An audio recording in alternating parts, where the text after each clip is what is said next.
தேவனுடைய வார்த்தையிலிருந்து தியானிப்பதற்கு கூடி வந்திருக்கிற ஒவ்வொருவரையும் கர்த்தருடைய நாமத்தினாலே வரவேற்கிறேன். இந்த நாளிலேயும் யாக்கோப்பு எழுதின பொதுவான நிருபம் 4ஆம் அதிகாரம் யாக்கோப்பு 4:10 வசனம் நம்முடைய தியானத்திற்கு என்று நாம் வைத்திருக்கிறோம். என்னோடு கூட திருப்பி பாருங்கள். யாக்கோப்பு 4:10 வாசிக்கிறேன், கேளுங்கள். கர்த்தருக்கு முன்பாக தாழ்மைப்படுங்கள், அப்பொழுது அவர் உங்களை உயர்த்துவார்.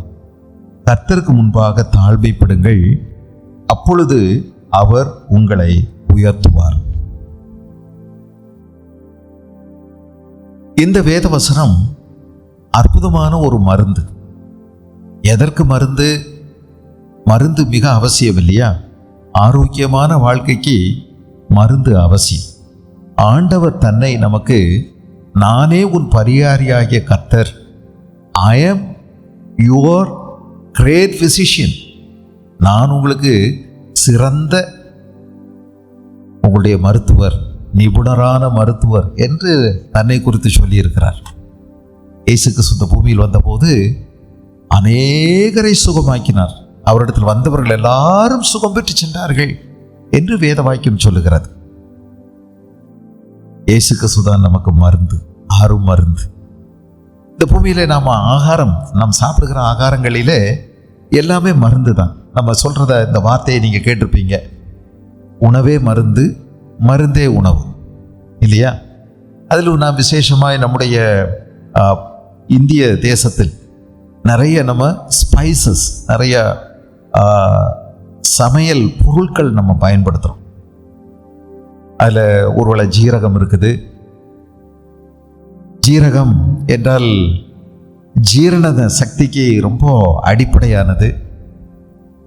மிளகு நம்ம சேர்க்கிறோம். 3 மிளகு சேர்த்தா நஞ்சு கூட முறியும்னு சொல்கிறாங்க. நம்முடைய முற்காலத்தில் என்ன கடித்தாலும், ஒரு பூரான் கடித்தாலும், ஒரு சின்ன ஒருவேளை இந்த சின்ன சின்ன பூச்சிகள் கடித்தாலும் மிளகை வாயில் போட்டு மென்று சாப்பிட சொல்லுவாங்க. மிளகு, வெந்தயம், இன்னைக்கு நீங்கள் கேள்விப்பட்டிருப்பீங்க, சர்க்கரை நோய்க்கு வெந்தயம் ரொம்ப முக்கியமான மருந்து, நிறைய கட்டுப்படுத்துது அப்படின்னு சொல்கிறாங்க. வெந்தய தண்ணி குடிங்க அப்படின்னு சொல்கிறாங்க. ஏகப்பட்ட மருந்துகள் ஒவ்வொரு நாளும் சொல்கிறாங்க. நாம் பயன்படுத்தக்கூடிய அன்றாட சமையல் பொருட்களில் வெஞ்சன பொருட்கள், இல்லையா, இதில் எல்லாமே இருக்குது, மருந்துகள் இருக்குது. இதையெல்லாம் சேர்த்து தான் சாப்பிட்றோம். மருந்தையும் மனுஷனையும் பிரிக்கவே முடியாது. மருந்து நம்மோட, மருந்து மனுஷன் ஒட்டி பறந்தவங்க தான். ஆக பிரிக்க முடியாமல் இருக்கு. எல்லாமே நம்முடைய ஆரோக்கியத்துக்கு என்ன வேணும்? பழைய ஒரு பழமொழி நீங்க கேள்விப்பட்டிருப்பீங்க, apple a day will keep the doctor away. ஒவ்வொரு நாளும் ஒரு ஆப்பிள் சாப்பிட்டீங்கன்னா உங்களை விட்டு நீங்கள் டாக்டரை தள்ளி வச்சிடலாம் அப்படின்னா அது ஒரு பழமொழி. இப்படி சாப்பாடு தான் மருந்து, மருந்து தான் சாப்பாடு. இது நம்முடைய சரீரத்துக்கு, நம்முடைய ஆவிக்குரிய வாழ்க்கையிலையும் அநேக நேரங்களில் நோய் தாக்கி விடுகிறது. நம்மை நோய் தாக்கி விடுகிற அவிசுவாசம் ஒரு நோய், தெரியுமா? அந்த நோய் இஸ்ரவேலர்களை தாக்கினபடியினால் அவர்களிடத்தில் அநேகரிடத்தில் கர்த்தர் பிரியமா இல்லை. ஏன் அவங்க வாக்குத்தத்தம் பண்ணப்பட்ட கானான் தேசத்துக்குள்ள பிரவேசியாமல் போனார்கள் அப்படின்னு கேட்டா, எபிரேயர் எழுதின நிருபத்தில் சுருக்கமா ஒரு வார்த்தையில பதில் சொல்றாரு, அவர்களுடைய அவிசுவாசத்தினால் தானே அப்படின்னு சொல்றாங்க. அவிசுவாசம் எவ்வளோ பெரிய கொடிய நோய், யோசித்து பாருங்க.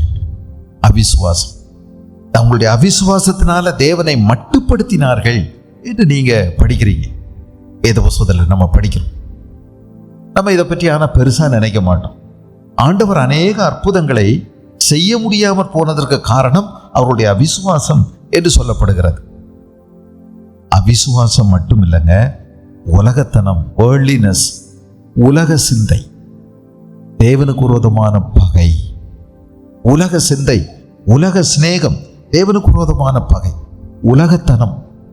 உலகத்தார போல நம்ம யோசிக்கிறோம், உலகத்தார போற நம்ம வாழ்க்கை முறையை நம்ம அமைச்சுக்கிறோம், உலக பிரகாரமா நம்ம வாழ்றதுலயே கவனம் செலுத்துறோம். உலக கவலை நமக்குள்ள நிறைய நிறைஞ்சு போயிடுது. உலகத்தார போல பேசுறோம். நம்முடைய பக்தி எல்லாம் போலியா மாறிடுது. ஏதோ இயேசு கிறிஸ்துவை நாம் நேசிப்பது போன்று ஒரு தோற்றத்தை நாம் கொடுத்து விட்டு நம்ம உள்ளுக்குள்ள எல்லாம் அசுத்தத்தோட நம்ம நடக்கிறோம். உலகத்தனம். ஆகவே நம்ம உள்ளையும் புறம்பையும் சுத்தமா இருக்கிறதுக்கு வேதவாக்கியம் என்ன சொல்லுகிறது? இந்த உலகத்தனத்திலிருந்து விடுதலையாக என்ன வழி? நம்முடைய பக்தி உண்மையா இருக்க வேண்டும் என்றால், அது சரியான பக்தியா இருக்க வேண்டும் என்றால், சுத்தமான பக்தியா இருக்க வேண்டும் என்றால், வேதம் நமக்கு என்ன ஆலோசனை சொல்லுகிறது?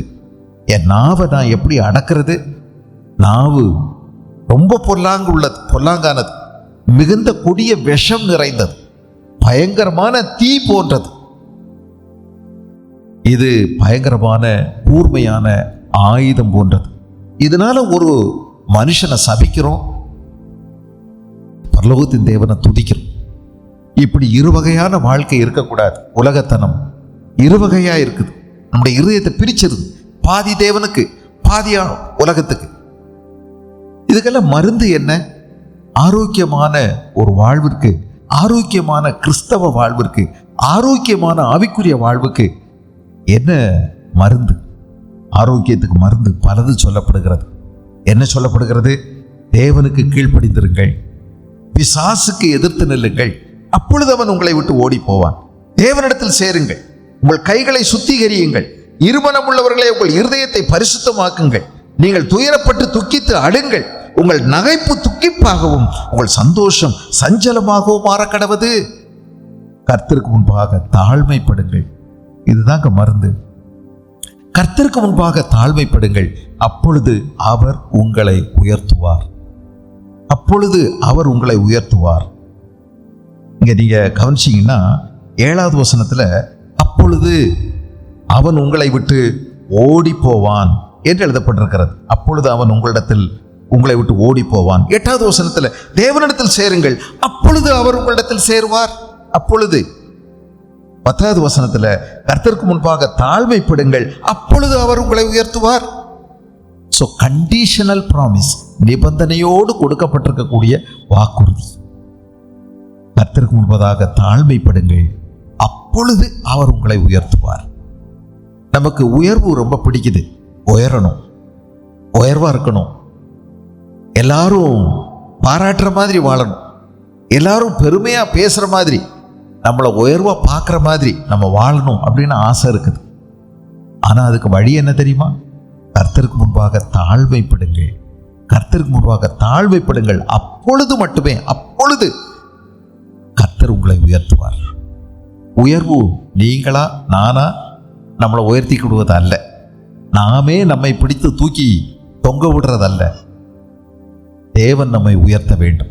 தேவன் நம்மை உயர்த்த வேண்டுமானால் என்ன செய்ய வேண்டும்? கர்த்தருக்கு முன்பாக தாழ்மைப்பட வேண்டும். கர்த்தருக்கு முன்பாக தாழ்மைப்படுவது என்றால் என்ன? இந்த வார்த்தை ஒரு இடத்துல இல்லை, பல இடங்கள்ல வருது. கர்த்தருக்கு முன்பாக தாழ்மைப்படுங்கள், அப்பொழுது அவர் உங்களை உயர்த்துவார். So it is a repeatedly stated truth. இது நீங்க திரும்ப திரும்ப சொல்லப்பட்டிருக்குது. It's a basic and essential attitude. இது நம்முடைய மனோபாவமாக மாற வேண்டும். தாழ்மை என்பது நம்ம ஏதோ கொஞ்ச நேரம் அப்படியே நடிச்சிட்டு போகிறதல்ல, என்னுடைய மனநிலையாக, மனோபாவமாக அது மாற வேண்டும். It should become my attitude.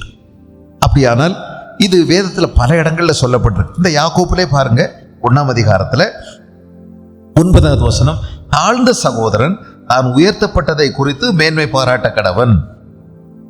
தாழ்ந்த சகோதரன் தான் உயர்த்தப்பட்டதை குறித்து மேன்மை பாராட்ட கடவன். கர்த்தருக்குள் ஒரு உயர்வு இருக்கு. உலகத்தில் ஒருவேளை நம்ம தாழ்வானவர்களாக இருக்கலாம், பணத்துல, படிப்புல, பொருள்ல, அந்தஸ்துல, அழகுல, ஒருவேளை திறமைகள்ல நாம் தாழ்வாக இருந்தாலும் கர்த்தருக்குள் நாம் உயர்ந்தவர்கள், தேவனுடைய பிள்ளை என்ற ஒரு பெரிய பட்டம் நமக்கு கொடுக்கப்பட்டிருக்கிறது.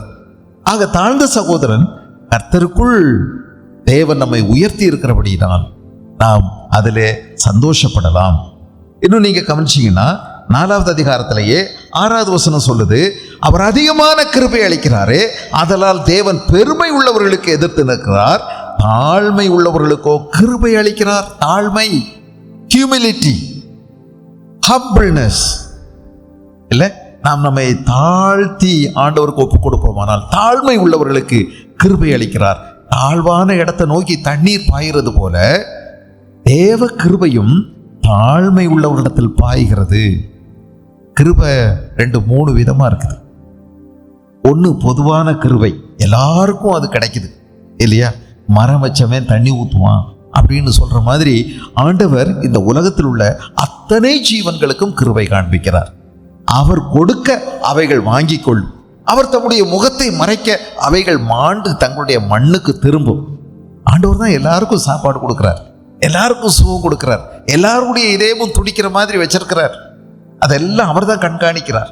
சூரியனை உதிக்க செய்கிறாரு, மழையை செய்கிறாரு, காற்று கொடுக்கிறார், மழையை கொடுக்கிறார். நம்ம சுவாசிக்க சுற்றிலையும் எவ்வளோ அருமையான உயிர் மூச்சு காற்று இருக்கிறது பார்த்தீங்களா? தங்கு தடை இல்லாமல் ஆக்சிஜன் கிடைக்கிற மாதிரி எல்லா ஏற்பாடுகளையும் வச்சுட்டு நம்மை உருவாக்கி இருக்கிறார். நம்ம பிறந்ததுலேருந்து சுவாசிக்க ஆரம்பிக்கிறோம், ஃப்ரீயாகவே அவ்வளோ காற்று கிடைக்குது. ஆஸ்பத்திரியில் போய் காற்று வேணும்னு கேட்டால் நீங்கள் எக்கச்சக்கமான காசு கட்டணும். ஆண்டவர் நமக்கு எவ்வளோ கிருபை உள்ளவராக இருக்கிறார். நல்லவர்களுக்கும் பொல்லாதவர்களுக்கும் ஒன்று போல சூரியனை உதிக்க செய்து மழையை கொடுக்குறாரு, காலங்களை மாறி வர செய்கிறாரு, பூமியில் ஆகாரங்களை விளைய செய்கிறாரு. நீங்கள் கவனிக்கலாம், இங்கே எழுதியிருக்கு தேவன் கிருபை கொடுக்கிறார். அதுக்கு பிறகு ரட்சிப்பு என்னும் ஒரு கிருபை. ரட்சிப்பு எப்படி கிடைச்சது? நமக்கு இலவசமாக கிடைச்சது. இதுக்கு நாம எது செய்தோமா? இல்லை. நான் அழுது ஜெபம் பண்ணேன் அதனால எனக்கு ரட்சிப்பு கிடைச்சது இல்லை. எங்கள் அம்மா ஜெபம் பண்ணாங்க, எங்கள் அப்பா ரொம்ப நீதியாக நடந்தாரு அதனால எனக்கு ரட்சிப்பு கிடைத்தது இல்லை. இது முழுவதும் தேவனுடைய ஈவு. தேவன் இதை செய்தார். ஒரு மனுஷனும் இதில் பெருமை பாராட்டவே முடியாது. நான் தான் இவங்களை ரட்சிப்புக்கு கொண்டு வந்தேன், நான் தான் சர்ச்சுக்கு கொண்டு வந்தேன், நான் தான் ஆத்மாவை கூட்டி சேர்த்தேன். இல்லை இல்லை இல்லை, நீ அல்ல. ஒன்னால் ரட்சிப்பு வரவில்லை. ரட்சிப்பு தேவனுடையது. தேவன் ரட்சித்தார். எங்கேயோ ஒரு பங்கு உனக்கு இருக்கலாம். காக்கா உட்கார பனம்பழம் விழுந்துச்சு அப்படின்னு ஒரு கதை இருக்கு. அது மாதிரி நீ ஒருவேளை கடைசி ஒரு ஆளா தொட்டிருக்கலாம். ஆனா இதெல்லாம் தேவன் அந்த ஆத்மாவின் மீது வைத்திருந்த அன்பினால் காலாகாலமாய் அவர் செயல்பட்டு கொண்டிருந்தார். அவர் ரட்சிப்புக்குள் கொண்டு வந்தார். ரட்சிப்பு கர்த்தருடையது. கிருபையினாலே விசுவாசத்தை கொண்டு ரட்சிக்கப்பட்டீர்கள். இது உங்களால் உண்டானதல்ல, இது தேவனுடைய ஈவு. மூணாவது இன்னொரு ரட்சிப்பு, இன்னொரு கிருபை இருக்கிறது. அதுதான் என்ன கிருபை? தாழ்மையான ஒரு இடத்தில் பாயும் தேவ கிருபை. நீங்க கிறிஸ்தவ வாழ்க்கைக்கு வந்த பிறகு தேவனுடைய கிருபையை அதிகமா நீங்க அனுபவிக்கணும்னு நினைச்சீங்கன்னா நீங்க தேவனிடத்தில் தாழ்மையாய் நடந்து கொள்ள வேண்டும். இது திரும்ப திரும்ப சொல்லப்பட்டிருக்கு. 1 சாமுவேலின் புஸ்தகம். அன்னாள் ஜெபிக்கிறா பார்த்தீங்களா? தனக்கு குழந்தைக்காக குழந்தை வேணும்னு ஆண்டவரிடத்துல ஜெபித்த போது ஆண்டவர் அவளுடைய ஜெபத்தை கேட்டார். அது பிறகு ஆண்டவர் அவளுக்கு அற்புதமான ஒரு குழந்தையை கொடுத்தார். அவள் அந்த குழந்தைய பால் மறக்க பண்ணி பிறகு ஆலயத்துக்கு கொண்டு வந்தா இல்லையா? ஆலயத்தில் கொண்டு வந்து அற்புதமான ஒரு பாடல் ஒன்றை பாடினாள். அது என்ன பாட்டு? 2வது அதிகாரத்தில் இருக்கிறது. 1 சாமுவேல் 2ஆம் அதிகாரம் 7வது வசனத்தில் இருக்குது. இருந்தாலும் நான் 4வது வசனத்திலிருந்தே 3வது வசனத்திலிருந்தே வாசிக்கிறேன். இனி மேட்டிமையான பேச்சை பேசாதிருங்கள், அகந்தையான பேச்சு உங்கள் வாயிலிருந்து புறப்பட வேண்டாம். கர்த்தர் ஞானம் உள்ள தேவன், அவர் செய்கைகள் யதார்த்தம் அல்லவோ? பலவான்களின் வில் முறிந்தது, தள்ளாடினவர்களோ பலத்தினால் இடைகட்டப்பட்டார்கள். திருப்தியாயிருந்தவர்கள் அப்பத்துக்காக கூலி வேலை செய்கிறார்கள், ஆனால் பசியாயிருந்தவர்களோ இனி பசியாகிறார்கள். மலடியாய் இருந்தவள் 7 பெற்றாள், அநேகம் பிள்ளைகளை பெற்றவளோ பலட்சியப்பட்டாள். கர்த்தர் கொல்லுகிறவரும் உயிர்ப்பிக்கிறவருமாயிருக்கிறார். அவரே பாதாளத்தில் இறங்கவும் அதிலிருந்து ஏறவும் பண்ணுகிறவர். 7வது வசனம். கர்த்தர் தரித்திரம் அடைய செய்கிறவரும் ஐஸ்வர்யம் அடைய பண்ணுகிறவருமாயிருக்கிறார். அவர் தாழ்த்துகிறவரும் உயர்த்துகிறவருமாயிருக்கிறார். அவர் சிறியவனை புழுதியிலிருந்து எடுத்து எளியவனை குப்பையிலிருந்து உயர்த்துகிறார். அவர்களை பிரபுக்களோட உட்காரவும் மகிமையுள்ள சிங்காசனத்தை சுதந்திரிக்கவும் பண்ணுகிறார். பூமியின் அஸ்திவாரங்கள் கர்த்தருடையவைகள், அவரே அவைகள் மேல் பூச்சக்கரத்தை வைத்தார். ஹல்லேலூயா. அவர் எளியவனை குப்பையிலிருந்து உயர்த்தி, இல்லை, எளியவனை சிறியவனை புழுதியிலிருந்து எடுத்து எளியவனை குப்பையிலிருந்து உயர்த்துகிறார். ஆண்டவர் உயர்த்துகிறார். எப்போ உயர்த்துகிறார்? கர்த்தருக்கு முன்பதாக தாழ்மைப்படுங்கள், அப்பொழுது அவர் நம்மை உயர்த்துவார். இதே வசனத்தை அநேகமாக தாவீதா இருக்கும் 113வது சங்கீதத்தில் இதே வசனத்தை எழுதுகிறார். எளியவனை புழுதியிலிருந்தும் சிறியவனை குப்பையிலிருந்தும் உயர்த்தி அவனை பிரபுக்களோடு உட்கார செய்கிறார். 113வது சங்கீதம் 7-8 வசனங்கள் இல்லையா? அதே மாதிரி நீங்கள் கவனிச்சிங்கன்னா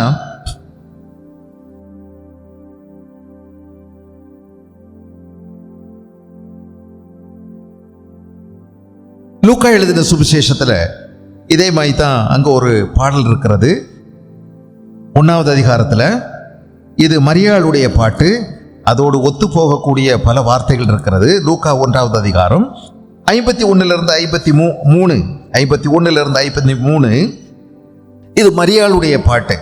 தம்முடைய புயத்தினால் பராக்கிரமம் செய்தார், இருதய சிந்தையில் அகந்தை உள்ளவர்களை சிதறடித்தார், பலவான்களை ஆசனத்திலிருந்து தள்ளி தாழ்மையானவர்களை உயர்த்தினார், பசியுள்ளவர்களை நன்மையினால் நிரப்பி ஐஸ்வர்யம் உள்ளவர்களை வெறுமையாக அனுப்பிவிட்டார். இது யாரு? மரியாள் பாடினது. இந்த மரியாள் என்ன சொன்னா தெரியுமா? நான் என் ஆண்டவருக்கு அடிமை, உம்முடைய சித்தத்தின்படியே ஆக கடவது என்று தன்னை ஒப்பு கொடுத்தாள். அவமானம் வரும், நிந்தை வரும், எல்லாரும் கதை புதுசு புதுசாக கட்டி விடுவாங்க. ஆனாலும் கர்த்தருக்கு முன்பதாக தன்னை தாழ்த்தினாள். நான் என் கர்த்தருக்கு அடிமை என்று சொன்னாள். என் இரட்சகர், நான் அவருக்கு அடிமை.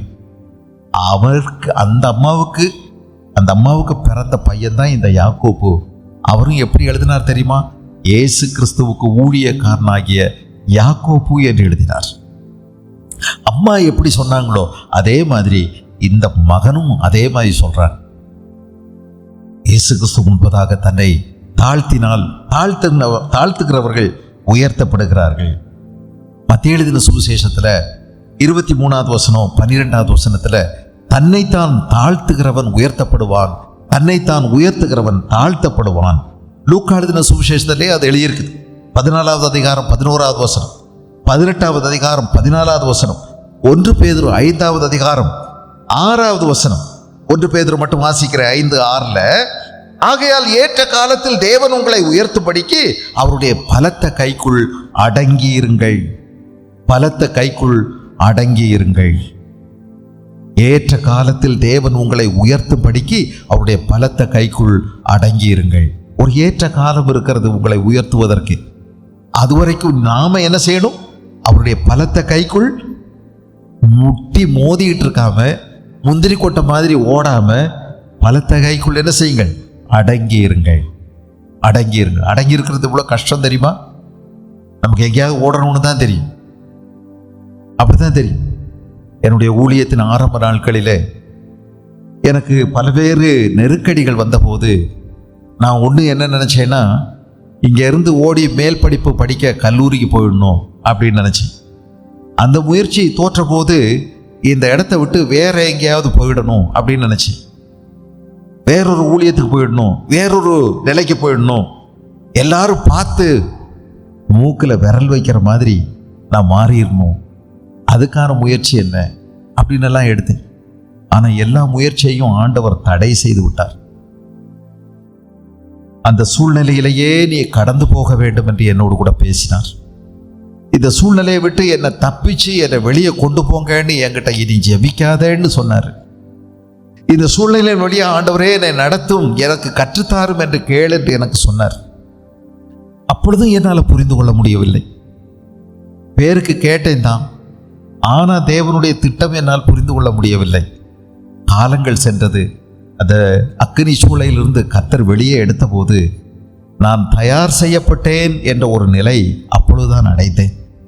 ஆண்டவர் என்னை இவ்விதமான ஒரு ஊழியத்திற்கு பிரத்யேகப்படுத்தி கொண்டு வந்தார்.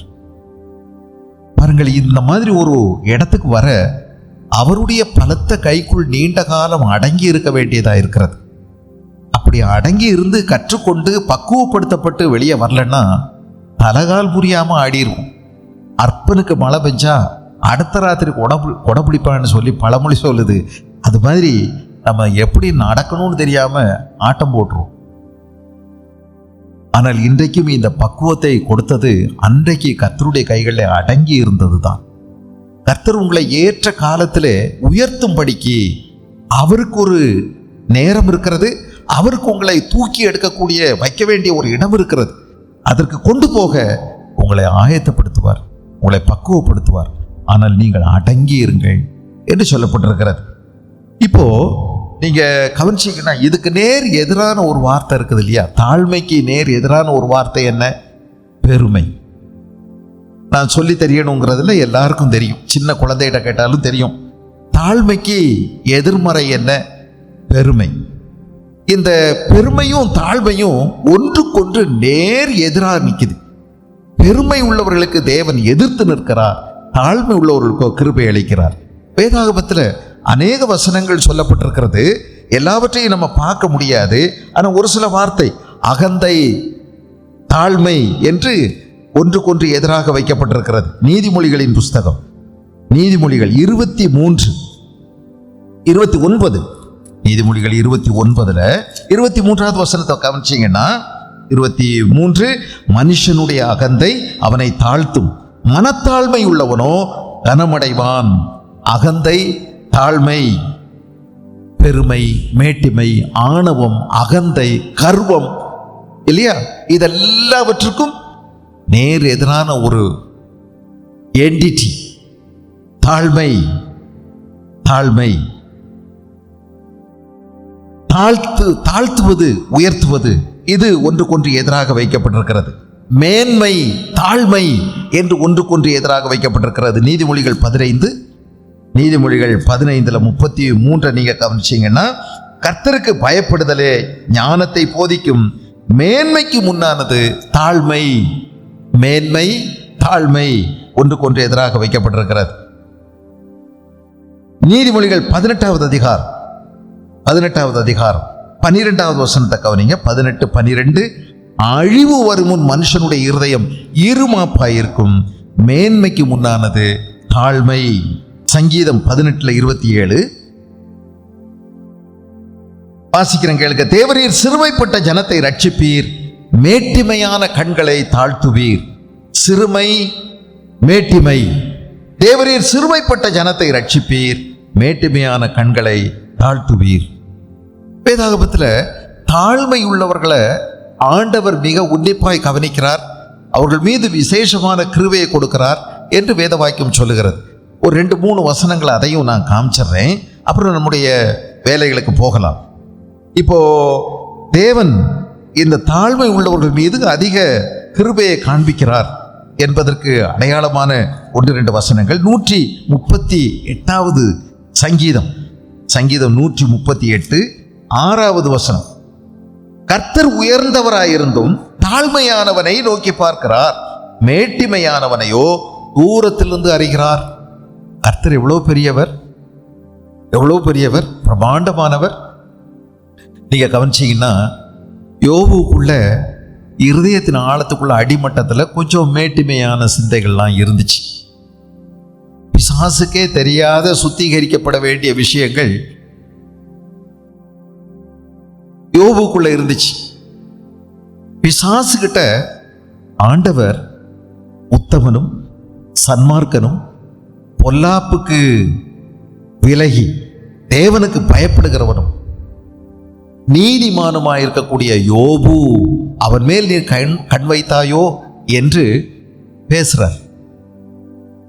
இதுக்கெல்லாம் மறுப்பு சொல்றதுக்கு பிசாசுனால முடியல. இல்ல, அவன் யோக்கியம் கிடையாது, அவன் இந்த மாதிரி தீமையானவன், தப்பானவன், நிறைய அடாவடித்தனங்களை செஞ்சிருக்காரு, ஏழைகளை நசுக்கி இருக்கிறாரு, அநியாயமா பொருள் சம்பாதிச்சாரு, தப்பா அவர் பிள்ளைகளுக்கு கல்யாணத்துக்கு 2000 கோடி செலவு பண்ணாரு, அப்படியெல்லாம் சொல்ல முடியல பிசாசால.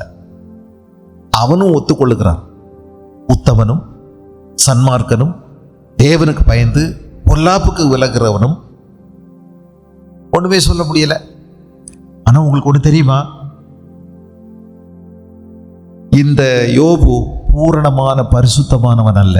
அவன் இன்னும் பரிசுத்தம் அடைய வேண்டியது இருந்தது, இன்னும் நீதி அடைய வேண்டியதா இருந்தது. இது ஆண்டவருக்கு மட்டும்தான் தெரியும். ஆக ஒரு நாள் கடைசியில நீங்க வரும்போது ஆண்டவர் தம்முடைய பிரமாண்டமான படைப்புகளை குறித்து பிரமிக்கத்தக்க விதமான காரியங்களை குறித்து யோபுவினிடத்தில் பேசினார். அப்படி யோபுவினிடத்தில் பேசின போது யோபு என்ன செய்தார் தெரியுமா? ஒன்று சொன்னாரு. 42வது அதிகாரம் 3வது வசனத்துல, அறிவில்லாமல் ஆலோசனையை மறைக்கிற இவன் யார்? ஆகையால் நான் எனக்கு தெரியாததையும் என் புத்திக்கு எட்டாததையும் நான் அறியாததையும் அலப்பினேன். நீர் எனக்கு செவி கொடும், அப்பொழுது நான் பேசுவேன் என்று சொல்லுகிறார். அது மட்டுமல்ல, நான் காதினால் உம்மை குறித்து கேள்விப்பட்டேன், இப்பொழுதோ என் கண் உம்மை காண்கிறது. ஆகையால் நான் என்னை அருவருத்து தூளிலும் சாம்பலிலும் இருந்து மனஸ்தாபப்படுகிறேன் என்றான். பாருங்க, அவனுக்குள்ள இருந்த என்னென்னமோ சுக்கு நூறா உடைகிறத பார்த்தீங்களா? கடைசியில பிசாசுக்கே தெரியாத ஏதோ ஒரு சுத்திகரிப்பு தேவைப்படுகிறது. ஆண்டவர் இன்னும் பரிசுத்தத்தின் மேல் பரிசுத்தம் அடைய யோபுனுடைய வாழ்க்கையிலையும் வச்சிருக்கிறாரு எல்லைகள். இந்த எல்லையை அடைகிறத நம்ம கவனிக்கிறோம். அவன் தன்னை தூளிலும் சாம்பலிலும் தன்னை தாழ்த்தி, நான் துக்கப்படுறேன், நான் வெட்கப்படுறேன், என் கையினால என் வாயை பொத்திக்கிறேன், நான் ரொம்ப பேசிட்டேன் உங்க முன்னாடி அப்படின்னு சொல்லி அவன் புரிஞ்சுக்கிறான். யோபு, ஆண்டவர் தாழ்மையானவர்களை நோக்கி பார்க்கிறார். ஏசாயா தீர்க்கதரிசியின் புஸ்தகம், ஏசாயா 57ஆம் அதிகாரம் 15வது வசனம் உங்களுக்கு ரொம்ப பிரியமான வசனம், நம்ம நிறைய தெரிஞ்சிருப்போம். ஏசாயா 57, ஏசாயா 57:15, நித்தியவாசியும் பரிசுத்தர் என்கிற நாமம் உள்ளவருமாகிய மகத்துவமும் உன்னதமுமானவர் சொல்லுகிறார், உன்னதத்திலும் பரிசுத்த ஸ்தலத்திலும் வாசம் பண்ணுகிற நான் பணிந்தவர்களின் ஆவியை உயிர்ப்பிக்கிறதற்கும் நொறுங்கினவர்களின் இருதயத்தை உயிர்ப்பிக்கிறதற்கும் நொறுங்குண்டு பணிந்த ஆவி உள்ள இடத்தில் வாசம் பண்ணுகிறேன். ஆண்டவர் யார் கூட வாசம் பண்ணுகிறார்? யார் கூட? அழகா எழுதியிருக்குது, பெரிய உன்னதமான இடத்துல வாசம் பண்ணுகிற நான், நித்தியவாசியும் பரிசுத்தர் என்கிற நாமமும் உள்ளவருமாகிய மகத்துவமும் உன்னதமுமானவர் சொல்லுகிறார், உன்னதத்தில் வாசம் பண்ணுகிறேன். உன்னதத்திலும் பரிசுத்த ஸ்தலத்திலும் வாசம் பண்ணுகிற நான் எங்க வாசம் பண்றேன்? இப்போ அவருக்கு வாசம் பண்றதுக்கு யாரும் ஒரு வீட்டை கட்ட முடியாது. பிரம்மாண்டமான தேவாலயம் சாலமோனால் கட்டப்பட்டது. ஆனா ஆண்டவர் கேட்கிறாரு, நான் தங்குறதுக்கு ஒரு ஆலயத்தை உன்னால எப்படி கட்ட முடியும்?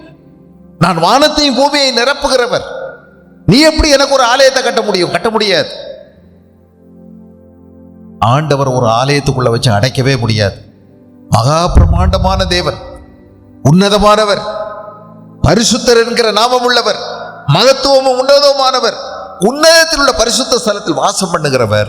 ஆனா யார் கூட வாசம் பண்றாரு தெரியுமா? நான் பணிந்தவர்களின் ஆவியை உயிர்ப்பிக்கிறதற்கும் நொறுங்கினவர்களின் இருதயத்தை உயிர்ப்பிக்கிறதற்கும் நொறுங்குண்டு பணிந்த ஆவி உள்ளவரிடத்திலும் வாசம் பண்ணுகிறேன். அங்கேயும் வாசம் பண்றேன், ஆனா நொறுங்குண்டு பணிந்த ஆவி உள்ளவரிடத்திலும் வாசம் பண்ணுகிறேன். ஏப்பா, ஆண்டவர் விரும்புகிற போல ஒரு சிங்காசனம், ஒரு ஆயத்தப்படுத்தப்பட்ட ஒரு இடம் யாருக்கு எப்ப ஏற்படுது? இதயம் நொறுங்குண்டு பணிந்த ஆவி உள்ளவரிடத்திலும் நான் வாசம் பண்ணுகிறேன். எவ்வளவு ஆச்சரியமான ஒரு இடம்! தேவன் தங்குவதற்கு அற்புதமான ஆயத்தப்படுத்தப்பட்ட இடம் நம்முடைய இதயம். யாருடைய இதயம்? நொறுங்குண்டு பணிந்த ஆவி உள்ளவரிடத்தில் வாசம் பண்ணுகிறார். பாத்தீங்களா? இன்னொரு வசனத்தை பாருங்க, 66வது அதிகாரம், ஏசாயா 66 2வது வசனம். என்னுடைய கரம் இவைகளையெல்லாம் சிருஷ்டித்ததினால் இவைகள் எல்லாம் உண்டாயின என்று கர்த்தர் சொல்லுகிறார். ஆனாலும் சிறுமைப்பட்டு ஆவியில் நொறுங்குண்டு என் வசனத்துக்கு நடுங்குகிறவனையே நோக்கி பார்ப்பேன். அங்கேயும் முந்தின வசனத்தை நீங்க கவனிங்க. நான் சொல்லுகிறது என்னவென்றால் 66, வானம் எனக்கு சிங்காசனம், பூமி எனக்கு பாதபடி, நீங்கள் எனக்கு கட்டும் ஆலயம் எப்படிப்பட்டது, நான் தங்கி இருக்கும் ஸ்தலம் எப்படிப்பட்டது. அப்படியா ஆண்டவருக்கு ஒரு ஆலயத்தை நம்ம கட்ட முடியுமா? ஆண்டவரை ஆலயத்தில் வச்சு பூட்டிட முடியுமா? பூட்டு போட்டு அவருக்கு ஒரு கட்டடத்தை நம்ம கட்டிட முடியாது. நான் வானம் எனக்கு சிங்காசனம், பூமி எனக்கு பாதபடி. இந்த ஆண்டவருக்கு எப்படி நாம ஆலயம் கட்ட முடியும்? அவர் தான் கேட்கிறாரு, என்னுடைய கரம் இவைகளையெல்லாம் சிருஷ்டித்ததினால் இவைகளெல்லாம் உண்டாயின என்று கர்த்தர் சொல்லுகிறார். ஆனாலும் சிறுமைப்பட்டு ஆவியில் நொறுங்குண்டு என் வசனத்துக்கு நடுங்குகிறவரையே நோக்கி பார்ப்பேன். தாழ்மை எவ்வளோ பெரிய அற்புதமான சர்வபூமியின் ஆண்டவரை இதயத்துக்கு கொண்டு வருது பாருங்க. என்ன அற்புதமான ஒரு மேன்மையான தகுதி ஆண்டவர் விரும்புகிற, ஆண்டவர் வசிக்கக்கூடிய ஒரு இதயமாக நொறுங்குண்டு பணிந்த ஆவி உள்ளவர்களின் இதயம் மாறிவிடுகிறது. நமக்கு இது போன்ற தாழ்மை இருக்கிறத ஆண்டவர் விரும்புகிற அந்த தாழ்மை. இயேசு கிறிஸ்து இந்த பூமியில மத்தேயு எழுதின சுவிசேஷத்தை பொறுத்த மட்டும் அவர் முதல் பிரசங்கம் பண்ண ஆரம்பித்தார். அது மலை பிரசங்கம் தான். அவர் திரளான ஜனங்களை கண்டபோது மலையின் மேல் ஏறினார் அப்படின்னு எழுதியிருக்கு. மலைன்னா உடனே நீங்க ஐயோ எப்படி ஏறினார், அவ்வளோ பெருசு இல்லைங்க, ரொம்ப சின்ன ஒரு மேடு தான், மேடு. இப்போ அதுக்கு நடுவில் இயேசு கிறிஸ்து உட்கார்ந்து பேசுனதுக்கும் இடையில ஒரு நல்ல அகலமான ரோடு போடப்பட்டிருக்கிறது. கலிலேயா கடலினுடைய ஓரத்தில் கப்பர்நகூம் என்று சொல்லப்பட்ட அந்த ஊரில் அதே மேட்டில் தான் இருக்குது. அது மேட்டில் தான் இருக்குது. அதில் கொஞ்சம் ஊரை விட்டு தள்ளி அந்த மேட்டில் ஒரு இடத்துல உட்கார்ந்து இயேசு பிரசங்கம் செய்தார். இயேசு உட்கார்ந்து போதித்த இடம் இப்பொழுது ஒரு சின்ன வேலி போட்டு, முள்ளு வேலி போட்டு அதை சுற்றி வச்சிருக்குது. அவ்வளவுதான். சின்ன மேடு, எட்டி பார்த்தா தெரியுது அந்த மேட்டில். அவ்வளோதான். அங்கே உட்கார்ந்து ஜனங்கள் இப்படி சாய்வான பகுதியில் கடற்கரை வரைக்கும் உட்கார்ந்து இருந்திருக்காங்க. கடற்கரை வரைக்கும் பல ஆயிரம் பேர் உட்கார்ந்து இருந்திருக்காங்க பாருங்க.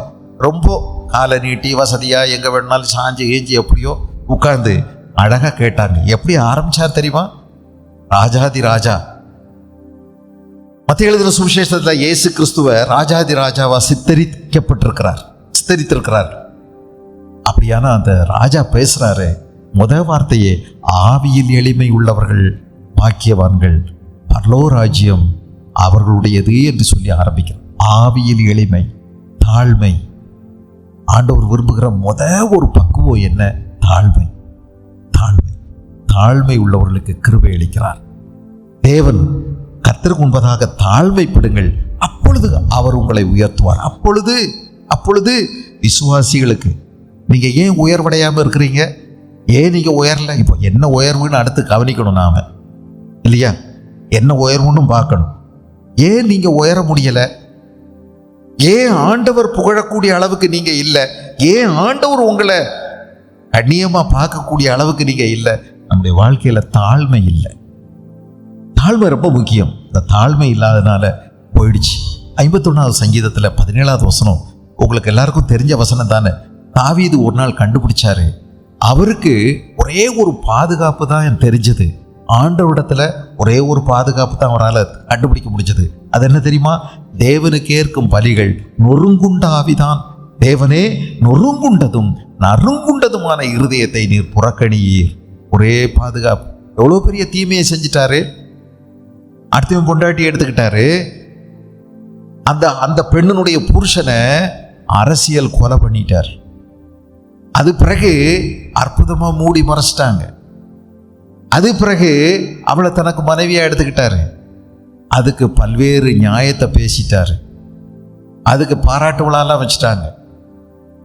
சிப்பாய் ஒருவனுடைய மனைவிக்கு, சிப்பாய் இறந்து போனவன், அந்த கைம்பெண்ணுக்கு வாழ்வு கொடுத்தார் அப்படின்னு எல்லாம் புகழ்ந்து பேசியிருப்பாங்க. ஆனா நடந்தது என்ன தெரியுமா? கர்த்தர் மிக மிக துக்கப்பட்டார். தேவனுடைய நாமம் தூஷிக்கப்பட்டது சத்துருக்களுக்கு முன்பதாக. வெளியில இப்படி பேசிக்கிட்டாலும் எல்லாரும் கிசுகிசுத்துக்கிட்டது வேற விஷயங்கள். தேவனுடைய நாமம் தூஷிக்கப்பட்டது. ஆக கர்த்தர் ஒரு நாள் நடவடிக்கை எடுத்தார். நேரம் கொடுத்துக்கிட்டே இருந்தார். அவன் மனம் திரும்பின பாடில்லை. ஒரு நாள் நடவடிக்கை எடுத்தார். அன்னைக்கு கதறி அழுதார்.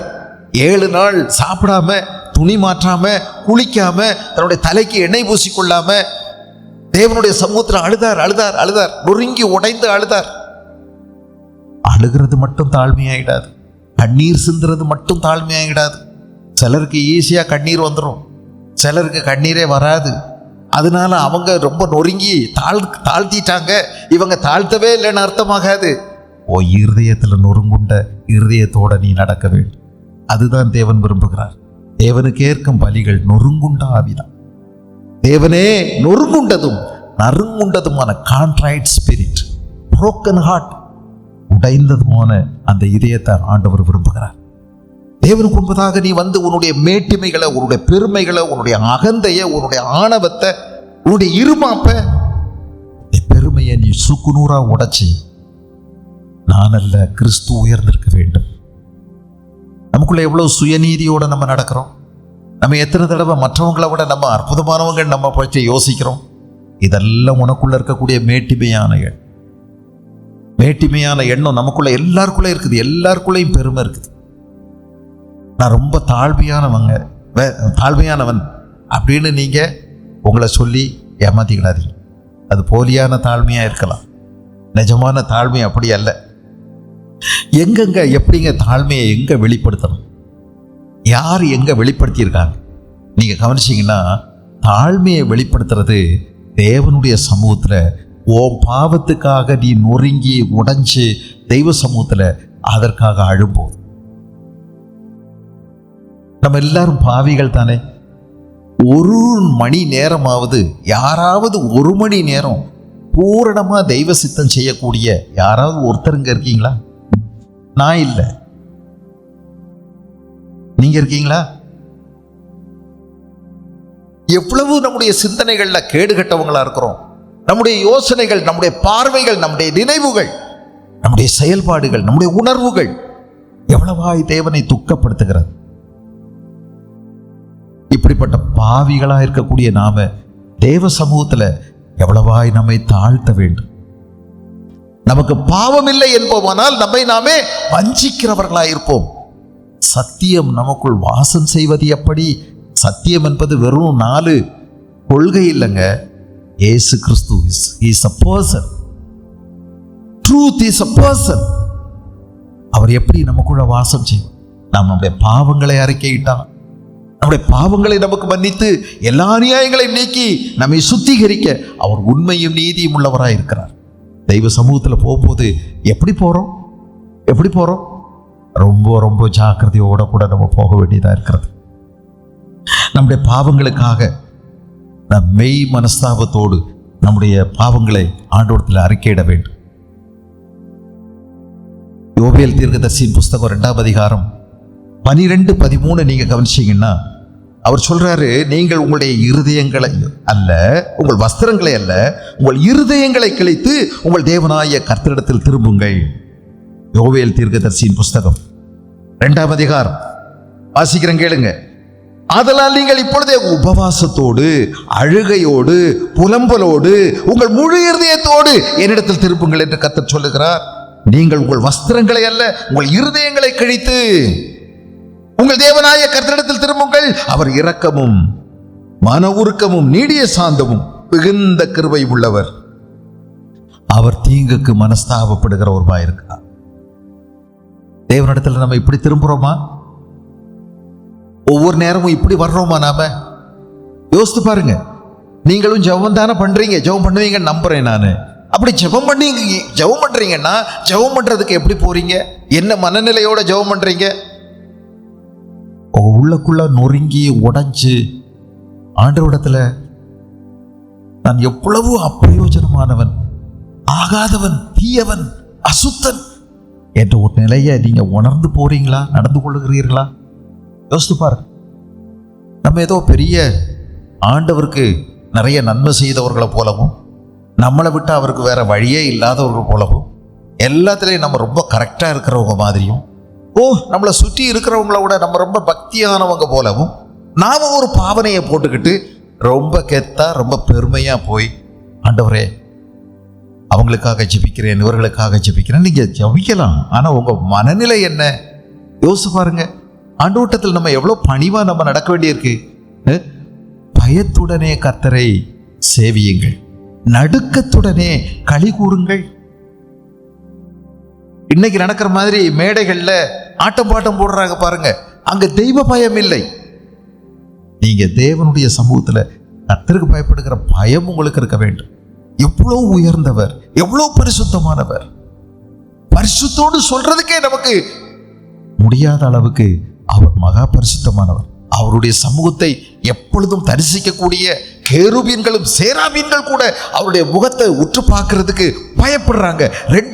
ரெண்டு ரெக்கையால் தங்களுடைய முகத்தை மூடி, 2 ரெக்கையால் தங்களுடைய கால்களை மூடி, 2 ரெக்கையால் பறந்து ஒருவரை ஒருவர் பார்த்து பரிசுத்தர் பரிசுத்தர் பரிசுத்தர், சேனைகளின் கர்த்தர் பரிசுத்தர் என்று கூப்பிட்டு சொல்லுகிறார்கள்.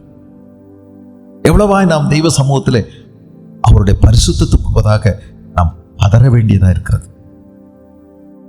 நம்ம அநேக நேரங்களில் செய்த பாவத்துக்காக துக்கப்படுறது கூட இல்லை, நமக்கு துக்கம் வர்றதில்லை, வெட்கப்படுறது இல்லைங்க. நாம எரேமியா தீர்க்கதரிசியின் புத்தகத்தில் ஆண்டவர் கேட்கிறார், இந்த ஜனங்கள் துக்கப்படவும் இல்லை வெட்கப்படவும் இல்லைன்னு சொல்றார். நான் செஞ்சதை குறித்து எனக்கு வெட்கம் இருக்குதா? நான் செய்ததை நினைச்சு நானே என்ன காரி துப்ப முடியுமா? வெட்கக்கேடா செஞ்சிட்டனே, எங்க அப்பா பார்த்துட்டு இருந்தாரு, அசிங்கத்தை செஞ்சிட்டேன். மிரியாம் ஒரு ஊழியக்காரர தம்பிதான், ஆனா நிறைய விமர்சனம் பண்ணிட்டான், வாய்களையே பேசிட்டான், வெட்கப்படவே இல்லை. ஆண்டவர் காரி மோதல துப்பி விட்டுட்டார் எல்லாரும் முன்னாடியும். அவள் ரொம்ப வெட்கப்பட்டா. இப்போ தன்னை தாழ்த்தி இருந்தால் அவள் தாழ்த்தப்படப்பட்டிருக்க மாட்டாள். Whenever we are not humbling ourselves, we will be humiliated. நாம தாழ்த்தாவிட்டால் நாம தாழ்த்தப்படுவோம். அநேகருக்கு முன்னாடி நம்மை தாழ்த்துகிறவர்கள் உயர்த்தப்படும். மிரியாம் ஆண்டவர் அதனால தான் காரி துப்பினார் எல்லாருக்கும் முன்னாடி. அவளுக்கு உடனே வெண்குஷ்டம் உண்டாயிற்று. பாளையத்துக்கு புறம்பே குடியிருப்புக்கு வெளியே கொண்டு போயிட்டாங்க. அதான் பாளையம். பாளையம்னா குடியிருப்பு. குடியிருப்பு வெளியே கொண்டு போய் சொல்லிட்டாங்க. அவன் மட்டும் ஒத்தையில் இருக்க வேண்டியதாக இருந்துச்சு. வெட்கப்பட்டு துக்கப்பட்டு அழுதுகிட்டே இருந்தான். 7 நாளைக்கு பிறகு ஆண்டவர் அற்புதமா ஒரு சுகத்தை கொடுத்து சேர்த்துக்கிட்டார். பொம்பளை பிள்ளை அப்பை முன்னாடி செஞ்சிட்டு என்ன கெத்தா நடக்கிறா, வெக்கமே இல்லை, அதனால தான் துப்புனார். நம்ம தேவனுடைய சமூகத்துக்கு போகும்போது மற்றவங்களெல்லாம் காரி துப்ப நமக்கு தெரியுது. சீ இப்படி பண்ணிட்டாங்க அப்படி பண்ணிட்டாங்கன்னு சொல்ல தெரியுது. உன் பாவத்துக்காக நீ என்னைக்காவது சீன்னு சொல்லியிருக்கியா? தாழ்மைனா என்னன்னு நினைக்கிறீங்க? மற்றவங்களை நீங்க குற்றப்படுத்த மாட்டீங்க, உங்க குற்றத்தை நீங்க உணர்ந்துகிட்டே இருக்கு. உங்க குற்றத்தை நீங்க அதிகமா உணர்வீங்க. பாவிகளில் பிரதான பாவி நான் அப்படிங்கிறத வாழ்நாளெல்லாம் நீங்க உங்க வாழ்க்கையில அந்த மனநிலையோடு போவீர்கள். அதாங்க தாழ்மை. அதான் தாழ்மை. நமக்கு அப்படிப்பட்ட ஒரு தாழ்மையான சிந்தை இருக்குதா தேவனுடைய பரிசுத்தத்துக்கு முன்னாடி? நம்ம ஏமாத்திரம் நொறுங்கின ஒரு இருதயம் நமக்கு இருக்குதா? தாழ்மையான சிந்தை நமக்கு இருக்குதா? நம்ம இங்க வந்தோட என்ன நினைக்கிறோம் தெரியுமா? பக்கத்தில் இருக்கிறவங்கள பார்க்குறோம், இவங்களை விடலாம் எனக்கு அற்புதமாக ஜெபம் பண்ண தெரியும். நான் அப்படியே ஜெபம் பண்ண ஆரம்பித்தா சும்மா அடுக்கடுக்காக வரும், இல்லை வார்த்தை அழகாக வரும்.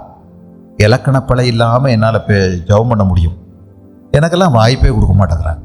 நான்லாம் ஜெபம் பண்ணேன்னா அப்படி கேட்குறவங்கெல்லாம் அப்படியே ஆவியில் அப்படியே அனல் கொண்டு அப்படியே எழும்புற மாதிரி எழுப்புதல் ஜெபம் என்னால் பண்ண முடியும். அப்படி ஜெபம் பண்ணுவேன் நான். அப்படி நான் போட்டேன்னா வெடி சத்தம் மாதிரி வெடிக்கும்.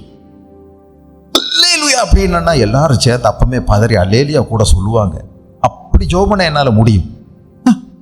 அவங்களுக்கெல்லாம் சரியா ஜெபம். 2 பேர் ஜெபம் பண்ண போனாங்கன்னு போட்டிருக்கு தெரியுமா? 18வது அதிகாரம் லூக்கா எழுதின சுவிசேஷத்தில். லூக்கா எழுதின சுவிசேஷம் 18வது அதிகாரம். அங்கே 2 பேர் ஜெபம் பண்ண போனாங்க. ஒருத்தன் பரிசேயன், இன்னும் ஒருத்தன் ஆயக்காரன் என்று சொல்லப்பட்டிருக்கிறது. 2 மனுஷர் ஜெபம் பண்ணும்படி தேவாலயத்துக்கு போனார்கள். ஒருவன் பரிசேயன். பரிசேயன்னா பரியாசக்காரன் நினைச்சிடாதீங்க. பாவம், இவ்வளவு நாளைக்கு பிறகு அப்படியே தப்பா நினைச்சுக்கிட்டு இருக்காதீங்க. பரிசேயன் என்றால் மிக மிக பக்திமான் அப்படின்னு அர்த்தம். அவங்க மத பக்தியில தேர்னவங்க, தீவிரமான மத பக்தியாளர். அவருக்கு தான் பேர் பரிசேயன். இயேசு கிறிஸ்துவோட காலத்தில் சிலர் அப்படி இருந்தாங்க, ரொம்ப பரிசுத்தமானவங்க. அவங்க வஸ்திரமே வெள்ளை வெள்ளையர்னு போட்டு அவங்களுடைய வஸ்திரத்தின் தொங்கல்களை எல்லாம் ரொம்ப மணி சின்ன சின்ன மணியெல்லாம் போட்டு தொங்க விட்டுருந்தாங்க. அவங்க நடக்கும்போதே அந்த சலங்க சத்தம் கேட்கும். ஓ, இன்னார் மிஸ்டர் பரிசுத்தர் வருகிறார், மிஸ்டர் பரிசுத்தவான் வருகிறார் அப்படின்னு சொல்லி அவங்கள கண்டுபிடிக்கக்கூடிய அளவுக்கு அவங்க இருந்தாங்க. தேவன் ஒருவர் தான் பரிசுத்தர். நான் அசுத்தன், நான் அசுத்தன். 2 பேர் ஜெபம் பண்ண போறாங்க. இவர் பரிசேயன், இன்னொருத்தர் ஆயக்காரர். எப்படி ஜெபம் பண்ணாங்க? அங்க எழுதியிருக்குது, தேவனே. கூப்பிடுற விதத்தை பார்த்தீங்களா? தேவனே. ஏதோ பக்கத்து வீட்டுக்காரர் ரொம்ப பழகுனவரை பேசுற மாதிரி. என்ன பார்த்தீங்களா? என்ன தெரியுதா? யார் வந்திருக்கேன்னு தெரியுதா? பாருங்க, என்ன கொஞ்சம் கண்முழிச்சு பாருங்க. நான் தான். தெரியுதா இப்போ? யாரு? தேவனே, நான் பரிகாரர், அநியாயக்காரர், விபச்சாரக்காரர் ஆகிய மற்ற மனுஷரை போலவும் இந்த ஆயக்காரனை போலவும் இராததினால் உம்மை ஸ்தோத்திரிக்கிறேன். பார்த்தீங்களா? இதை எடுத்த உடனே ஸ்தோத்திர பலி 1000 செலுத்துறார். ஸ்தோத்திர பலி 1000. இந்த 1000 ஸ்தோத்திர பலியில என்ன இருக்கு? பரிகாரனாக நான் இல்லாததினால் உம்மை ஸ்தோத்திரிக்கிறேன் ஆண்டவரே. நான் அவனைப் போல துன்மார்க்கனாயிராதபடியினால் உம்மை ஸ்தோத்திரிக்கிறேன் ஆண்டவரே. அவனைப் போல பாவியாய் நான் இல்லாதபடியினால் நான் உம்மை ஸ்தோத்திரிக்கிறேன் ஆண்டவரே. இவனைப் போல நான் அதிகம் வட்டி வசூலிக்காதபடியினால் உம்மை ஸ்தோத்திரிக்கிறேன் ஆண்டவரே. நிறைய ஸ்தோத்திர பலியெல்லாம் ஏறெடுத்தார். ஜெபம்லாம் சும்மா சிஸ்டமேட்டிக்காக பண்ணுறாருங்க. எடுத்த உடனே ஸ்தோத்திரம் முதல்ல அப்படி அடிக்கடி வச்சுருக்காங்கல்ல. அது பிறகு சில வேண்டுதல், அது பிறகு ஊர் உலகத்துக்காக ஜெபம் பண்ணுறது, அது பிறகு கடைசியாக 4 ஸ்தோத்திரம் சொல்லி முடிக்கிறது. இதுதான் சிஸ்டம். இப்படி தான் ஜெபம் எப்படி பண்ணணும்? இப்படி தான் பண்ணணும். 1, 2, 3, 4, 5 அதெல்லாம் கரெக்டாக பண்ணுறாரு. வாரத்தில் 2 தரம் உபவாசிக்கிறேன். தெரியுமோ தெரியாதோ உங்களுக்கு, நீங்கள் கவனிச்சிருக்கீங்களோ இல்லையோ, ஆனால் நான் கரெக்ட். வாரத்தில் 2 தரம் உபவாசிக்கிறேன். எவனுமே செய்கிறதில்லை. ஆனால் நான் பட்னியாக என் வயத்தை போட்டு அப்படியே காலையிலேருந்து சாயங்காலம் வரை காஞ்சி நடந்து அதுக்கு பிறகு தான் நான் சாப்பிடுவேன். எல்லாரும் தெரியும், எல்லாருக்கும் தெரியும் நான் உபவாசம் இருக்கிறேன்னா ஊருக்கே தெரியும். மாதிரி என் முகத்தை பார்த்தாலே தெரியும். ஆண்டவரே, உங்களுக்கு தெரியுமான்னு தெரியல, என் சம்பாத்தியத்திலெல்லாம் தசம பாகம் செலுத்துகிறேன். உங்களுக்கு தெரியுமா? நான் தசம பாகம் செலுத்துகிறேன். ஆணிக்கெல்லாம் கரெக்டாக எடுத்து வச்சுருவேன். சம்பளம் வந்த உடனே முதல்ல அப்படியே பிரித்து வச்சுருவேன். அதிலெல்லாம் நான் தொடவே மாட்டேன். கரெக்டாக கர்த்தருக்கு கொண்டு போய் கொடுப்பேன். தசம பாகம் என் சம்பாத்தியத்தில் எல்லாத்துலேயுமே. அது மாதிரி கொய்யாப்பழம் வந்துச்சுன்னா அதெல்லாம் எண்ணி கரெக்டாக எத்தனை பழம் அதில் 10ல் 1 ஆலயத்துக்கு கொண்டு போய் எல்லாத்துலேயும் கரெக்டாக இருக்கிறேன். தேங்காவை எண்ணுவேன். 300 தேங்காவா? 300 தேங்காவில் 30 தேங்காய். அது ஆண்டவருக்கு தசம பாகம். தசம்னா 10, 10ல் 1 ஆண்டவருக்கு தசம பாகம் செலுத்துகிறேன் என்று நிறைய இப்படி அலப்பிக்கிட்டாங்க. அப்போ எவ்வளோ நேரம் ஜெபம்? நீண்ட நேரம் ஜெபம், 1 மணி நேரம் ஜெபம். அற்புதமாக இருக்கு. எவ்வளோ இதெல்லாம் சொல்லி முடிக்கிறதுக்கு எவ்வளோ நேரம் ஆகும்னு நினைக்கிறீங்க? நிறைய தன்னை பற்றி மார்தட்டி கொண்டான். ஆனால் இன்னொருத்தன், இவன் ஆலயத்துக்குள்ள நல்ல வயறு உடைக்க சாப்பிட்டுட்டு தொந்தியெல்லாம் போய் பலிபீடத்தில் இடிக்கிற மாதிரி நின்று ஆண்டவர்கிட்ட இத்தனை காரியங்களை எல்லாம் சொல்லி தம்பட்டம் அடித்து தன்னைத்தானே புகழ்ந்து கொள்ளும் போது அங்கே ஒரு ஊருக்கே தெரியும் அவன் குடிகார மட்டன்னு, அயோக்கிய ராஸ்கல்னு தெரியும். அவன் அங்கேயே நிற்கிறான். அவனுக்கு உள்ள வர பயம். ஐயோ, இது ஆலயம், நம்ம எப்படி இந்த ஆலயத்துக்குள்ளே போகிறதுக்குன்னு சொல்லி அவன் தகுதி இல்லைன்னு நினச்சி வானத்துக்கு தான் கையை ஏறெடுக்க, முகத்தை ஏறெடுக்க அப்பவும் பயம். கடவுள் இருக்கிற இடம், அதுக்கு கூட நான் தகுதி இல்லைன்னு சொல்லி குனிஞ்சி நெஞ்சில் பட்டுன்னு அடித்து ஒரு வார்த்தை தாங்க சொன்னாங்க. ஒரே ஒரு வரி, தேவனே பாவியாகிய என் மேல் கிருபையாயிரும். என்ன தாழ்வு! இதாங்க தாழ்வு. நீ நிறைய ஜெபம் பண்ணா தாழ்மையா? இல்லை, இதயம் நொறுங்கி நீ கேட்கின்ற சில வார்த்தைகள் ஜெபமா? தேவன் யாரிடத்துல வாசம் பண்ணுகிறார்? நமக்கு ஏன் இந்த தாழ்மை வரமாட்டேங்குது? தாழ்மையின் சிந்தை இருந்துச்சுன்னா உங்கள் உறவு எவ்வளோ மேன்மை அடையும் தெரியுமா? ஆண்டவரோடு உள்ள உறவு. நீங்கள் வளருவீங்க. உங்களுக்கு இருக்கக்கூடிய மிகப்பெரிய தடையே உங்களுக்குள் இருக்கக்கூடிய பெருமை. You are your greatest enemy. நீ தான் உன்னுடைய மிகப்பெரிய எதிரி. ஓ மாமிசம், ஓ சுயம். என்னைக்கு இதை உடைக்க போற? என்னைக்கு இதை நொறுக்க போற? ஆண்டவரே, என்னை உடையும், என்னை நொறுக்கும், என்னை வணையும் அப்படின்னு கேட்ப. ஆனால் குயவனுடைய கையில் களிமண் எப்படி விட்டு கொடுக்குதோ அது மாதிரி நீ விட்டு கொடுத்தா தான் உன் ஆண்டவர் உடைச்சு சிதைச்சு நொறுக்கி எடுக்க முடியாது. லேசான ப்ராசஸ் நினைக்கிறீங்களா? எளிதான ஒரு வரிசை கிரமம் நினைக்கிறீங்களா? இல்லை இல்லை. அதுக்கு உன்னை நொறுக்கவும் உடைக்கவும் உன்னை பக்குவப்படுத்தவும் அநேகர தேவன் பயன்படுத்துவார். விட்டு கொடுத்துருவோமா? நம்ம உடனே கேட்போமா, என்னை பற்றி பேச நீ யார்? இப்படி கேட்ட நீ என்னைக்கு உடைவியா? நீ உடையவே மாட்ட. நமக்கு என்னைக்காவது நமக்கு இது தாங்க முடியுதா? என்னை பற்றி பேச நீ யார்? எப்படி நீ என்னை பற்றி பேசலாம்? என்னை பற்றி எப்படி பேச கேட்குறோமா இல்லையா? நீ உடையலை, உனக்கு நொறுங்குண்ட இருதயம் இல்லை. இருந்தா நீ என்ன செய்வ தெரியுமா? நான் சிறுகணும், இயேசு எனக்குள்ள பெருகணும். He must increase. அவர் உயர்த்தப்பட்டிருக்க வேண்டும் என்று நீ உன் வாழ்க்கையில் சொல்லுவ. ஆனால் நமக்கு எவ்வளோ கஷ்டமாக இருக்குது நம்மளை பற்றி பேசுனா. பைபிளில் சாந்த குணம்னு ஒன்று சேர்த்து சொல்லியிருப்பாருங்க. தாழ்மை இருக்கிறவங்களுக்கு தாங்க சாந்த குணம் வரும். நம்மளை பற்றி யாராவது சொல்லிட்டா ஆஹா, அங்கே அடுத்தவங்களை பற்றி பேசுனா நமக்கு கவலையே கிடையாது. என்னை பற்றி சொன்னால் நான் விழவே மாட்டேன். வலிய யார்கிட்டையும் சண்டை போக மாட்டேன். ஆனால் வந்தா எந்த வம்பையும் விடவே மாட்டேன். இதே தான் நம்ம இருக்கும். என்னைக்கு வளர்றது, என்னைக்கு மாறுறது. எப்படி ஆண்டவர் நம்மை உயர்த்துவார்? கர்த்தருக்கு முன்பதாக தாழ்மைப்படுங்கள், கர்த்தருக்கு முன்பாக தாழ்மைப்படுங்கள், அப்பொழுது அவர் உங்களை உயர்த்துவார். ஆழ்த்தினாதான் உயர்த்துவார். It's a conditional promise. நிபந்தனைக்கு உட்பட்ட ஒரு வாக்குறுதி இல்லை. இது நமக்குள்ள நிறைய பிரச்சனையா இருக்கு. 2 குமாரன் கெட்ட குமாரன் அப்படின்னு சொல்றோம். இளையவனை, மூத்தவன் வீட்டில் இருந்தான், இளையவன் அப்பனை போட்டு படாத பாடுபடுத்தி அவரை வேதனைப்படுத்தி சொத்தை பிரித்து வாங்கிட்டு போயிட்டான். ஏதோ இவர் சம்பாதிச்ச சொத்து மாதிரி. அப்பன் கஷ்டப்பட்டு சேர்ந்து அவர் வெயிலையும் மழையிலையும் நனைஞ்சு அவர் சேர்த்தது சம்பாதிச்சது, அதை இவர் ஏன் சொத்தை எனக்கு கொடுன்னு கேட்குறாரு. எப்படி கேட்டுக்கணும்? உங்கள் சொத்தில் எனக்கு பாதி கொடுங்கன்னு கேட்கலாம். ஏன் சொத்தை எனக்கு கொடுன்னு கேட்குறாரு. சரி, இப்படி தான் பேசி பழகியிருக்காங்க. ஏன் சொத்தை எனக்கு கொடு. சரி, அவரும் சொல்லி சொல்லி பார்த்து கொடுத்துட்டார்ல. இவன் வாங்கிட்டு தூர தேசத்துக்கு போயிட்டான். தூர தேசத்துக்கு போனவன் எவ்வளோ தூரம் மூலமாக போயிட்டான். ஊதாரித்தனமாக செலவு பண்ணான், இஷ்டம் போல நடந்தான். ஒரு நாள் வர வர அவன் காலியாகி, கஷ்டமாயி, பாக்கெட்டெல்லாம் காலியாகி, சுற்றி பார்த்தவங்க அம்பிட்டு பேரும் காணாமல் போய் அனித்து விடப்பட்டான்.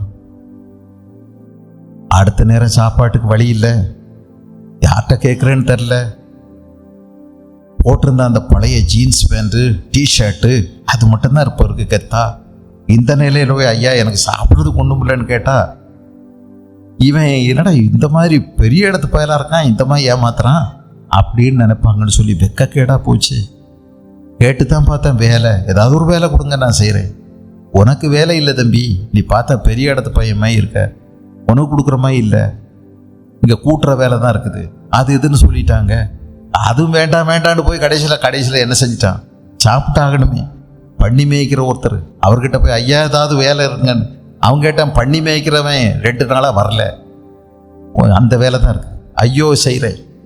இப்போத்தான் பாருங்க, அவன் கொடுத்தவன் இவன் சாப்பிடல 2 நாளா 10 நாளாங்கிறது அவனுக்கு தெரியல. கஞ்சி கொடுக்காம விட்டான். அவன் போய் அந்த பன்னியினுடைய அந்த பல இடத்துலேருந்து கொண்டு வந்து கொட்டியிருப்பாங்க பாருங்க, அதை வழிச்சள்ளி சாப்பிட முயற்சி பண்ண போது தூரத்திலிருந்து பார்த்து அடிச்சு உதச்சி பண்ணி மேய்க்கிறதுக்கு கூட நீ லாய்க்கலன்னு விரட்டி விட்டு தற்கொலை பண்ணுறதா? இல்லைங்க. இங்கே தான் கதையில் ஒரு பெரிய ட்விஸ்ட் இருக்கு. பரிசுத்த ஆவியானவருடைய செயல் இங்கே தான் இருக்குது. பரிசுத்த ஆவியானவர் ஒரு பெரிய எண்ணத்தை கொடுத்தார் பாருங்க. எழுந்து என் தகப்பனிடத்திற்கு போவேன், தற்கொலை பண்ணிக்கிடுவேன் இல்லை, கடலில் போய் விழுந்து செத்து போவேங்கிறது இல்லை. எத்தனை பேருங்க இந்த கொரோனா டைமில் தற்கொலை பண்ணிக்கிட்டானுங்க. பரிசுத்த ஆவியானவர் கொடுக்கின்ற பாவ உணர்வில் எவ்வளோ பெரிய புதிய நம்பிக்கை இருக்கிறது. நான் எழுந்து என் தகப்பனிடத்துக்கு போவேன். அங்கே ஒரு தகப்பே இருக்கிறார் பாருங்க. இவன் போன நாள்ல இருந்து வழி மேலே விழி வச்சு காத்துக்கிட்டே இருக்கிற தகப்பே. அவனுக்கு தெரியல, ஆனால் தகப்பன் கண்டுபிடிச்சிட்டான். தள்ளாடி வரக்கூடிய இவனை, பரட்ட தலையோட வர்ற இவனை ஓரத்திலே கண்டுபிடிச்சு ஓடி போய் அள்ளி அணைச்சி கொண்டு வந்து அவன் தாழ்த்தினான் பாருங்க. தகப்பனே, நான் உமக்கு விரோதமாகவும் மரத்துக்கு விரோதமாகவும் பாவம் செய்தேன். அடுத்து சொல்றதுக்கு ஒண்ணு விடல. அவனை அங்கங்க முத்தம் வச்சு கொண்டு போய் அவனை உடனே ஆட்களை வச்சு சுத்தம் பண்ணி ட்ரெஸ் எல்லாம் நல்லா கொடுத்து தூக்கி எடுத்து அவனுக்கு ஒரு விருந்து, ஊராரெல்லாம் கூப்பிட்டு. ஆனாவ போனான், வந்துட்டான். செத்து போனான், உயிரோட வந்துட்டான். எல்லாரும் வாங்க சந்தோஷப்படுவோம்னு சொல்லி என்ன விருந்து, என்ன உயர்வு, தாழ்த்தினவனுக்கு உயர்வு. அன்னை வந்தார், அப்புறம் வர்றார் இல்ல 20வது வசனத்துக்கு பிறகு. வயல்ல இருந்து வந்தார், அப்பா கூட இருந்தார், அப்பா வேலையே செய்தார், அப்பா வயல்ல வேலை செஞ்சார். ஆனா அவருக்கு ரொம்ப கோபம் பொத்துக்கிட்டு வந்துருச்சு. சுயநீதி, பெருமை, பெருமை. எவ்வளவு சிறந்த ஆளு அவன் பாரு. வேசிகளிடத்துல ஆஸ்திய தொலைச்சிட்டு வந்தவனுக்கு இவ்வளவு பெரிய மேன்மையா? ஐயோ, சுயநீதினால வெளியே கிடக்குறான். அவனையும் கூப்பிட அப்ப இறங்கி ஓடுறாரு. இவனை கூப்பிடுறதுக்கு போன மாதிரி அவன் வரவே இல்லையே. அவன் சுயநீதி அவனை விடலையே. அவன் பெருமை அவனை உள்ள வரவிடலையே. இதுதானே இன்னைக்கு நிறைய கிறிஸ்தவர்களுடைய நிலைமை. எங்கேயோ இருந்து வர்றவன் நொறுங்கி உடைஞ்சு அழுது பாவம் செஞ்சுட்டேன் அப்படின்னு சொல்லும் போது, நான் எத்தனை வருஷமா விசுவாசி, நான் தாங்க எல்லாம் செஞ்சேன். இந்த சபையை ஸ்திரப்படுத்தினதே நான் தான், அவரு ஸ்டடி பண்ணதே நான் தான். நான் இல்லைன்னா நான் தான். ஆனா நீ வெளியே இருப்ப, ஆனா நொறுங்கி உடைஞ்சவங்க உள்ள இருக்காங்க. ஆண்டவர் அவர்களை உயர்த்துறாருல, என்ன பெரிய மேன்மை. தாழ்மை எங்க வெளிப்படுத்தணும்? தேவனுடைய சமூகத்துல. தேவனுக்கு முன்பதாக தாழ்மைப்படுங்க, தேவனுக்கு முன்பாக தாழ்மைப்படுங்க. இயேசு கிறிஸ்து இந்த வார்த்தையை பல இடங்கள்ல உபயோகப்படுத்தி இருக்கிறார். கொஞ்சம் கவனிக்கலாமா அந்த இடத்த? இன்னொரு இடத்தை பாருங்க. லூக்கா எழுதின சுவிசேஷம் 14ஆம் அதிகாரத்துல இதே வசனத்தை பயன்படுத்துறாரு. லூக்கா 14:7வது வசனத்திலிருந்து நீங்க கவனிச்சீங்கன்னா, விருந்துக்கு அழைக்கப்பட்டவர்கள் பந்தியில் முதன்மையான இடங்களை தெரிந்து கொண்டதை அவர் பார்த்து அவர்களுக்கு ஒரு உவமையை சொன்னார். ஒருவனால் கல்யாணத்துக்கு நீ அழைக்கப்பட்டிருக்கும் போது பந்தியில் முதன்மையான இடத்தில் உட்காராதே. உன்னிலும் கனமுள்ளவன் ஒருவேளை அவனால் அழைக்கப்பட்டிருப்பான். அப்பொழுது உன்னையும் அவனையும் அழைத்தவன் உன்னிடத்தில் வந்து இவனுக்கு இடம் கொடு என்பான். அப்பொழுது நீ வெட்கத்தோட தாழ்ந்த இடத்துக்கு போக வேண்டியதா இருக்கும். நீ அழைக்கப்பட்டிருக்கும் போது போய் தாழ்ந்த இடத்தில் உட்காரு. அப்பொழுது உன்னை அழைத்தவன் வந்து, சிநேகிதனே, உயர்ந்த இடத்தில் வாரும் என்று சொல்லும் போது உன்னுடனே கூட பந்தி இருந்தவர்களுக்கு முன்பாக உனக்கு கனம் உண்டாகும். தன்னைத்தான் உயர்த்துகிறவனும் தாழ்த்தப்படுவான், தன்னைத்தான் தாழ்த்துகிறவன் உயர்த்தப்படுவான் என்றான். எத்தனை பேர் நம்ம சமூக அந்தஸ்தை தேடுறோம் இல்லை?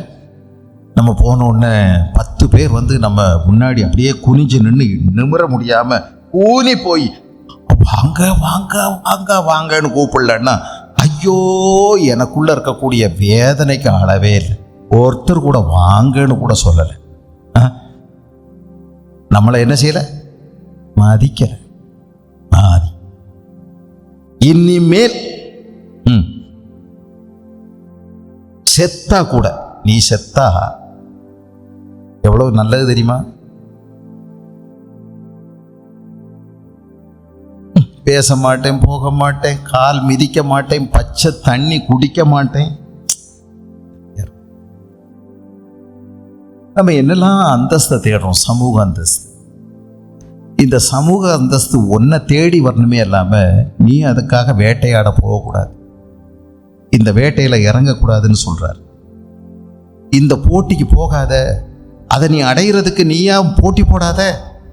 அது உனக்கு தேடி வரணும். எதனால தேடி வரும்? உன்னுடைய நல்நடக்கையினால, உன்னுடைய சிறப்பான செயல்கள்னால இல்லை, உன்னை அது தேடி வரும். நீயா தேடி தேடி போனா என்ன செய்வாங்க? உன்னை விட சிறப்பான ஒருத்தர் வந்திருக்கும் போது, ஐயா கொஞ்சம் தள்ளி உட்காருங்க, இன்னொருத்தர் வந்திருக்கிறாரு அப்படின்னு சொல்லிட்டாங்கன்னா உனக்கு எவ்வளவு வெக்கக்கேடு, மானக்கேடு. சமூகத்துல இப்படி நீயா உன்னை உயர்த்திக்கிட்டு அலையாது. தாழ்மையா இருக்க பழகிக்கொள். அது சமூகத்தை கட்டி எழுப்ப உதவியா இருக்கும். அதுதான் சமூகத்துக்கு பேர் உதவியா இருக்குமே எல்லாமே பெருமை. அந்த பெருமையில நீ ஸ்தான போட்டியில் நடந்தன்னா அது உனக்கு உதவியா இருக்காது. இயேசு கிறிஸ்து மத்தேயு எழுதின சுவிசேஷம் 23வது அதிகாரத்தில் இதே வார்த்தையை திரும்ப சொல்லியிருக்கார். பல இடங்களில் பயன்படுத்தி இருக்கிறாரு. 23ல் 6வது வசனத்திலிருந்து நீங்க கவனிச்சீங்கன்னா, 6வது வசனம், விருந்துகளில் முதன்மையான இடங்களையும் ஜெபாலயங்களில் முதன்மையான ஆசனங்களையும் சந்தை வழிகளில் வந்தனங்களையும் மனுஷரால் ரபி ரபி என்று அழைக்கப்படுவதையும் விரும்புகிறார்கள். நீங்களோ ரபி என்று அழைக்கப்படாதீர்கள். கிறிஸ்து ஒருவரே உங்களுக்கு போதகராய் இருக்கிறார். நீங்கள் எல்லாரும் சகோதரராய் இருக்கிறீர்கள். பூமியிலே ஒருவனையும் உங்கள் பிதா என்று சொல்லாதீர்கள். பரலோகத்தில் இருக்கிற ஒருவரே உங்களுக்கு பிதாவாய் இருக்கிறார். நீங்கள் குருக்கள் என்று அழைக்கப்படாதீர்கள். கிறிஸ்து ஒருவரே உங்களுக்கு குருவாய் இருக்கிறார். உங்களில் பெரியவனாய் இருக்கிறவன் உங்களுக்கு ஊழியக்காரனாய் இருக்க கடவன். தன்னை உயர்த்துகிறவன் தாழ்த்தப்படுவான், தன்னை தாழ்த்துகிறவன் உயர்த்தப்படுவான். தெரியுங்க,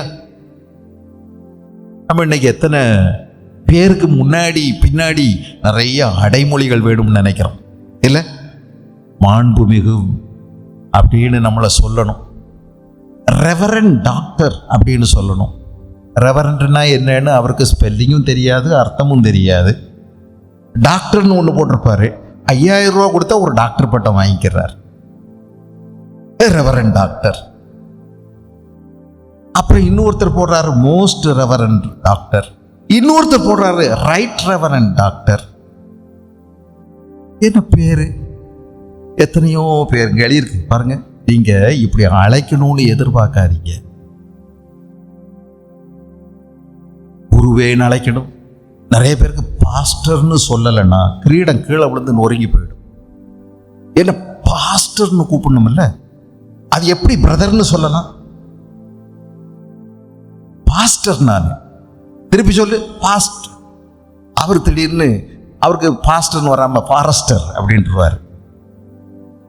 அன்னையிலிருந்து அவர் ஃபாரஸ்டர் அப்படின்னு கூப்பிட்டு இருப்பார். அடாடாடாடாடா, எவ்வளோ பெரிய ஏக்கமாக இருக்குது. எல்லாரும் என்னை கண்ணியப்படுத்தணும், எனக்கு கனப்படுத்தணும், எனக்கு ஸ்தானம் கொடுக்கணும், எனக்கு மரியாதை வேணும், எனக்கு அலங்காரமான அடைமொழிகள் வேணும், அடைமொழி கொடுக்கணும் இல்லை? எல்லாம் நமக்கு ரொம்ப ஆசை. உங்க பேர் என்னன்னு கேட்டா இவர் படிச்ச டிகிரியெல்லாம் சொல்லிவிடுவார். கடைசியில் பேரை மறந்துடுவார். நிறைய எம்எல் பிஏ பிஎட் எல்லாத்தையும் சொல்லிட்டு இருப்பாரு. கடைசியில் பேரை மறந்துடுவார். பேர் என்னையா? மனுஷர் முன்னாடி எவ்வளவு மேன்மையா இருக்கணும்னு ஆசைப்படுறாங்க. ஆண்டவர் சொல்றாரு, நீ இப்படி இருக்கணும்னு நினைச்சேன்னா என்ன செய்யணும் தெரியுமா? எல்லாருக்கும் ஊழியக்காரனாய் இரு. உங்களில் பெரியவனாய் இருக்கிறவன் உங்களுக்கு ஊழியக்காரனாய் இருக்க கடவன். பெரியவனாய் இருக்கிறவன் உங்களுக்கு ஊழியக்காரனாய் இருக்க கடவன். இயேசு கிறிஸ்து எதுக்கு வந்தார் தெரியுமா? இதுக்கு தான் வந்தார். நான் யாருன்னு கேட்டாரு.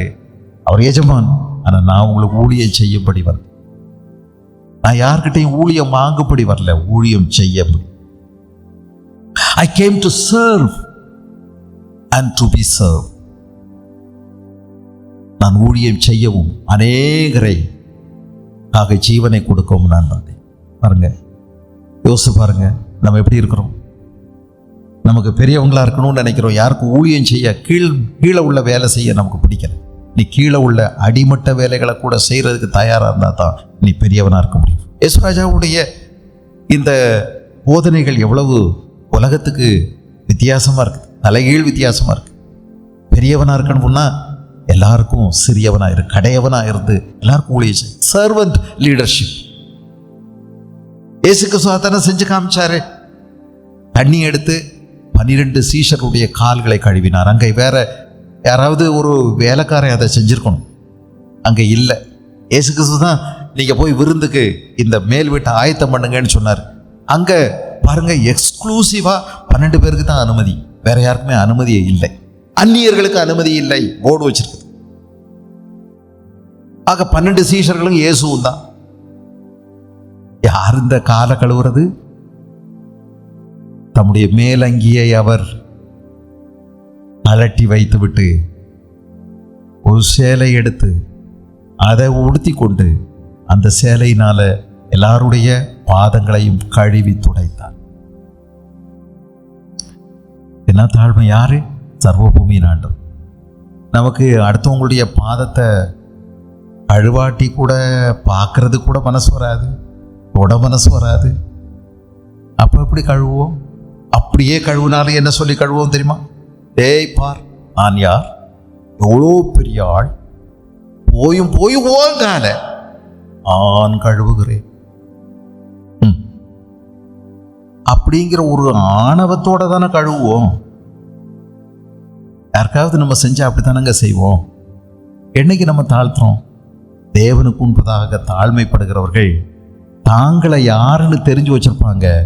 மனுஷங்கிட்ட கண்ணியத்துக்காக அவங்க ஒரு நாளும் ஏங்கி தெரிய மாட்டாங்க. தேவனுக்கு முன்னாடி அவங்க யாருன்னு தெரிஞ்சுக்கிட்டாங்க. நாங்க யாருன்னு தெரிஞ்சு வச்சிருக்காங்க. யாரு? நான் தூசியும் சாம்பலுமானவன், நான் இந்த பூமியில அந்நியனும் பரதேசியும். எனக்கு ஒரு மரியாதை இருக்குதுன்னா அது இயேசு கிறிஸ்து எனக்கு கொடுத்தது.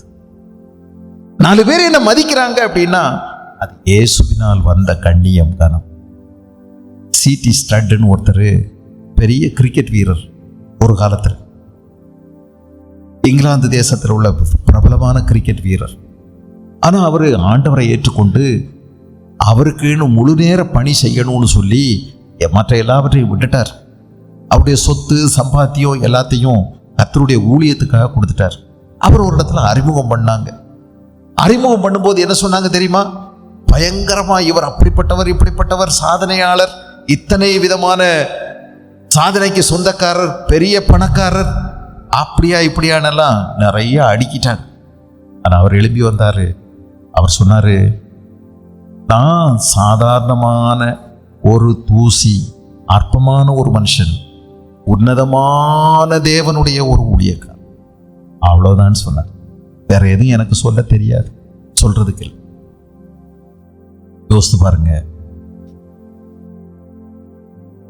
நாம தேவனுக்கு முன்பதாக மனுஷருக்கு முன்பதாக நம்மை தாழ்த்த முடியுமா? யார் பெரிய ஆளு அப்படின்னு சொல்லி சண்டை வந்துருச்சு. அதுல வேற ஒரு ஆவிக்குரிய ஒரு வார்த்தையை போட்டு மூடி மறைச்சிட்டாங்க. 18வது அதிகாரம் மத்தேயு எழுதின சுவிசேஷத்துல, அவ்வேளையிலே சீஷர்கள் இயேசுவினிடத்தில் வந்து பரலோகத்தில் எவன் பெரியவனாயிருப்பான் என்று கேட்டார்கள். இவர்களுக்கு என்ன பரலோகத்துக்கு மேல அவ்வளோ ஆசையா? அப்படியெல்லாம் இல்லை. இங்க நாங்க யார் பெரிய ஆள்னு ஏற்கனவே அடிச்சுட்டு தான் கிடந்தாங்க. இயேசு கிறிஸ்து நடந்து போயிட்டே இருக்கும்போது திடீர்னு இந்த 12 பேரும் பின்னாடி அப்படியே தேங்கிடுவாங்க, கூட்டம் கூட்டமா. திடீர்னு கூடி, யார் யா பெரிய ஆளு? நான் தான் பெரிய ஒரு கம்பெனி வச்சிருந்தேன். என் கம்பெனியில, மீன் கம்பெனியில எத்தனை பேர் வேலை செஞ்சான்னு தெரியுமா? நான் அத்தனையும் விட்டுவிட்டு நான் இங்க வந்தேன். என்கிட்ட இருந்த படகு எவ்வளவு விலை கூடனது தெரியுமா? யாரு? நம்ம பேதுரு சொல்றார். மத்தேயு என்ன சொல்றார்? இந்த பாரு, ரொம்ப பேசாத, நீ வந்து கஷ்டப்பட்டு, நான் ஆபீஸ்ல உட்கார்ந்து மாதம் 1.5 லட்சம் ரூபாய் சம்பளம் வாங்கிட்டு இருந்தேன். அதையெல்லாம் விட்டுட்டு வந்திருக்கேன் தெரியுமா? இயேசு கிறிஸ்து என்னை கூப்பிடுறதுக்கு ஆபீஸ்க்கே வந்தார். ஜன்னல் அடைச்சிருந்துச்சு, நேர என் முன்னாடி வந்து நின்னாரு. அவர் சொன்ன பிறகுதான் நான் வந்தேன் தெரியுமா? அவரே வந்து என்ன கூப்பிட்டார். யார் பெரிய ஆள்?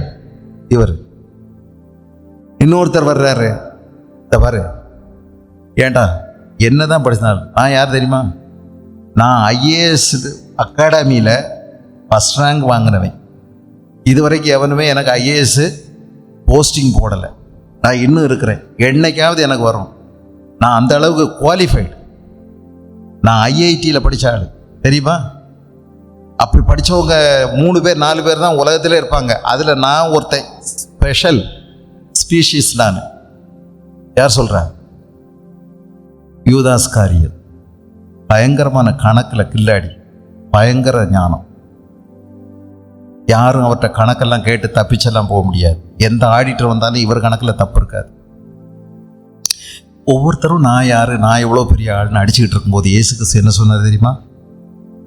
திரும்பி பார்த்து, என்ன பேசிட்டு வர்றீங்க? ஐயோ, நாங்கள்லாம் ஒன்றும் பேசலை, நாங்கள் உங்களை பற்றி தான் பேசிகிட்டே வர்றோம். நாங்கள் நீங்கள் எவ்வளோ நல்லா பேசுகிறீங்கன்னு தான் பேசிகிட்டு இருந்தோம் அப்படின்னு. இயேசு கிறிஸ்து என்ன செஞ்சா தெரியுமா? பாருங்க. இயேசு ஒரு பிள்ளையை தம்மிடத்தில் அழைத்து அதை அவர்கள் நடுவே நிறுத்தி, நீங்கள் மனம் திரும்பி பிள்ளைகள் போல் ஆகாவிட்டால் பரலோக ராஜ்யத்தில் பிரவேசிக்க மாட்டீர்கள் என்று மெய்யாகவே மெய்யாகவே உங்களுக்கு சொல்லுகிறேன். ஆகையால் இந்த பிள்ளையை போல் தன்னை தாழ்த்துகிறவன் எவனோ. ஹலோ, யோசித்து பாருங்க. ஒரு 4 வயசு 5 வயசு குழந்தை, அது என்னங்க உங்கள்கிட்ட ஜாதி பார்க்குதா, படிப்பை பார்க்குதா, அல்லது நான் எவ்வளோ பெரிய ஆள்னு ஏதாவது நினைக்கதா? நீங்கள் என்ன சொல்கிறீங்களோ அதை உங்கள் முகத்தை பார்த்து நீங்கள் சொல்கிறதெல்லாம் கேட்டுக்கிட்டு உங்கள்கிட்ட வாக்குவாதமாக பண்ணுது. அங்கிட்டு போனால் அங்கிட்டு போகுது, கவாண்டா அங்கிட்டு வருது. அது எவ்வளவு, அதை பற்றி அது ஸ்தானம் மானம் மரியாதை எதுவுமே நினைக்கலையே. இந்த பிள்ளையை போல தன்னை தாழ்த்துகிறான். எந்த வித்தியாசமும் பார்க்கல. உங்களை கண்ணியமாக உங்கள் வார்த்தையை நம்புது. நீங்கள் சொல்லிக் கொடுக்குறது தான் சரின்னு நினைக்குது. நீங்கள் சொன்னால் சரின்னு நினைக்குது. உட்காருனா போய் உட்காரு, எழும்புன்னா எழும்பு. அதனால தானே வாத்தியார் பாடம் நடத்த முடியுது 1ஆம் வகுப்புல. இல்லை 1 1 2 கத்துல அப்படின்னு சொன்னோன்னே ஐயோ வானம் வெடிக்க ஒரே கத்து. இப்போ தான் ஆசிரியர் வேலை பார்க்குற மாதிரி ஹெட்மாஸ்டருக்கு தெரியும், நல்லா வேலை பார்க்குறாரு அவர். இல்லை, இந்த பிள்ளைகள்கிட்ட இருக்கக்கூடிய தாழ்மையை பாருங்கள். என்ன வித்தியாசம் பார்த்து பழகுதுங்களா? எல்லாம் எவ்வளோ ஒன்று போல பழகுது. ஒரே இடத்துக்கு போகுது, ஒன்றா வருது, ஒரே யூனிஃபார்மில் போகுது. பிள்ளைகளை போல தங்களை தாழ்த்தா விட்டால் நமக்குள்ள என்னங்க மேட்டிமை? எத்தனை நாளைக்கு ஒருத்தர் போட்டிருந்தாரு, கண்ணில் பார்க்கக்கூடியது ஒன்று, ஆனால் நம்ம உயிரோடு இருக்கும்போது வாங்கி வைக்க முடியாத ஒன்று, சவப்பெட்டி. எங்கள் ஊருக்கு, என் வீட்டுக்காரியுடைய ஊருக்கு போகிற வழியில் சவப்பெட்டி செய்கிற இடம் இருக்கும். அதில் பெட்டி பெட்டியாக அடுக்கி வச்சிருக்கும். எல்லோரும் டெய்லி கண்ணில் பார்த்துக்கலாம். ஆனால் இப்போமே வாங்கி வைக்க முடியுமா? வாங்கி வைக்க முடியும். சரி, அவசரத்துக்கு ஒரு வேளை கிடைக்காம போயிடும், அன்னைக்கு என்ன பண்ணுறது அப்படின்னு சொல்லி வாங்கி வைக்கலாமா? வைக்க முடியாது. நம்ம போன பிறகு அவ்வளோதான், யாராவது வாங்கினா தான். இதாங்க நம்ம வாழ்க்கை. இந்த பூமியில் யார் கூட போட்டி போடுறோம், எப்படி நடந்துக்கிறோம், என்ன ஜாதி வித்தியாசம், என்ன ஏற்றத்தாழ்வு. நம்ம தேவனுக்கு முன்பதாக நம்மை தாழ்த்தினால் தேவன் நம்மை உயர்த்துவார். இல்லை, இது நிறைய இருக்கு. தாழ்த்துறது கீழ்ப்படிதலையும் பற்றி பேசியிருக்கு. ஆதியாகமத்தின் புஸ்தகம் 16வது அதிகாரத்தில் ஒரு குடும்ப சண்டை நடந்துச்சு. ஆபிரகாமுடைய மனைவி சாராய்க்கும் ஆபிரகாமுக்கும் இடையில ஆகார் அப்படின்னு ஒரு அடிமை பெண் வந்துட்டால்ல. அப்போ என்ன நடந்துச்சு? அவ கர்ப்பமாயிட்டா ஆபிரகாம் மூலமா. அப்புறம் வீட்டுக்குள்ள ஒரே ரகளை தான். இப்போ இவ அடிமை பெண் மாதிரியா நடந்துக்கிட்டா? இல்லைல்ல. அந்த அம்மாவை என்ன செய்யறது? கிளடு கிளடு, தள்ளி நெல்லு, பெருசு என்ன பார்க்குற, சொல்லியப்பார். யார்கிட்ட? சாராள்கிட்டயே. யாரு? அடிமை பெண். ஏன்? இப்போ அம்மா சொன்ன எதுவும் கேட்கறதே இல்லை. ஐயாட்ட நான் பேசிக்கிறேன். எல்லாமே ஐயாட்ட பேசு. தனி ராஜ்யம் நடத்திட்டு இருக்கா வீட்டுக்குள்ள. அங்க எழுதியிருப்பாருங்க 4வது வசனம். அவன் ஆகாரோட சேர்ந்த போது அவள் கற்பம் தரித்தாள். அவள் தன் கர்ப்பவதியானதை கண்டபோது தன் நாச்சியாரை அற்பமாய் எண்ணினாள். பார்த்தீங்களா? அதான் சொன்னேன், கிளடு பெருசு எல்லாம் பேச ஆரம்பிச்சிட்டான். அற்பமாய் எண்ணினாள். பெரிய குடும்ப சண்டை ஆயிடுச்சு. இந்த குடும்ப சண்டை யாரால வந்தது? ஆரம்பிச்சு வச்சது யார் தான்?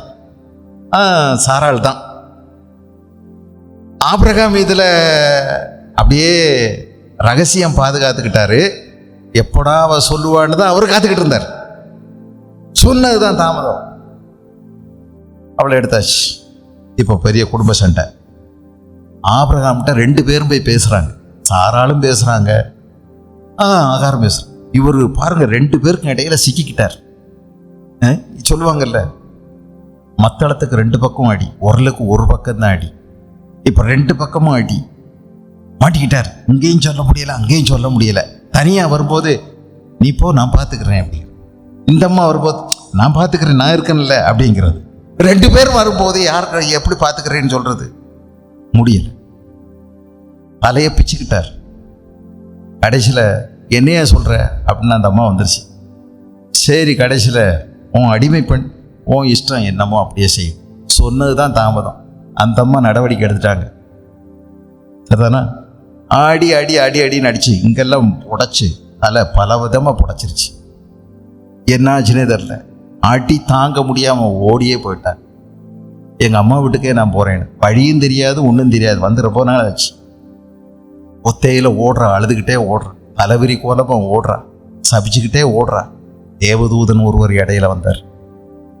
அவர் கரெக்டாக கூப்பிட்றாரு, பேரை சொல்லி. ஆகாரே. ஆகாரேன்னா கூப்பிட்டாரு. சாராயின் அடிமை பெண்ணாகி ஆகாரே. ஏப்பா, அவர் கூப்பிடுற விதத்திலேயே எல்லாமே அடங்கி போச்சுங்க. சாராயின் அடிமை பெண்ணாகி ஆகாரே, எங்கே இருந்து வருகிறாய், எங்கே போகிறாய்? கேள்வி போதாதா? நடுங்கி போயிட்டா. அடிமை பெண்ணுங்கிற எண்ணமே இவளுக்கு வரல. இப்போ திரும்ப சொல்றாரு, ஓ அடங்கிரு, உன்னை தாழ்த்தி அடங்கிரு, அங்கே போ. இப்போ போனால் எப்படி இருந்தா? அது பிறகு பாருங்க, ஒரு 17 வருஷம் அந்த வீட்டிலேயே அவள் குடியிருக்க வேண்டியதாக இருந்துச்சு. இருக்கிற இடம் தெரியாமல் இருந்துக்கிட்டா. தேவன் அவளை சந்திச்சாரு. அவளுடைய வாழ்க்கையில் ஒரு மாற்றம் புரிஞ்சுக்கிட்டா. தன்னுடைய ஸ்தானம் என்ன, தன்னுடைய நிலை என்ன, தான் யார், எல்லாமே அவள் புரிஞ்சுக்கிட்டா. ரொம்ப அடக்கமா, ரொம்ப கீழ்ப்படிதலா, முன்னை விட அதிக பவியமா அந்த வீட்டில் எல்லா வேலையும் செய்து தேவன் அவளையும் ஆசீர்வதிச்சார். உன் ஜபத்தை நான் கேட்டேன், உன் கண்ணீரை கண்டேன்னு சொன்னார். இல்லை, அவள் தன்னுடைய மகனோடு 17 வயசுக்கு பிறகு நடந்து போகும்போது பிள்ளையை ஒரு பக்கத்தில் போட்டு அவன் சாகிறதை என்னால் பார்க்க முடியாத ஆண்டவரே, நீங்கள் தானே இவனை ஒரு பெரிய ஜாதி ஆக்குவேன்னு சொன்னீங்க, எனக்கு நீங்கள் பேசணும்னு சொன்னபோது ஆண்டவர் அவளோடு கூட பேசினார். அவள் இருந்த இடத்துல ஒரு நீரூற்ற ஆண்டவர் அவளுக்கு காண்பிக்கிறார். கீழ்ப்படிதலின் மேன்மையை அங்கே நம்ம கவனிக்கிறோம். தாழ்மை இருந்தால் தான் கீழ்ப்படிய முடியும். வீடுகள்லேயும் அப்படித்தான். கணவன் மனைவி, பெற்றோர், பிள்ளைகள் ஒருவருக்கொருவர் கீழ்ப்படிய வேண்டும்.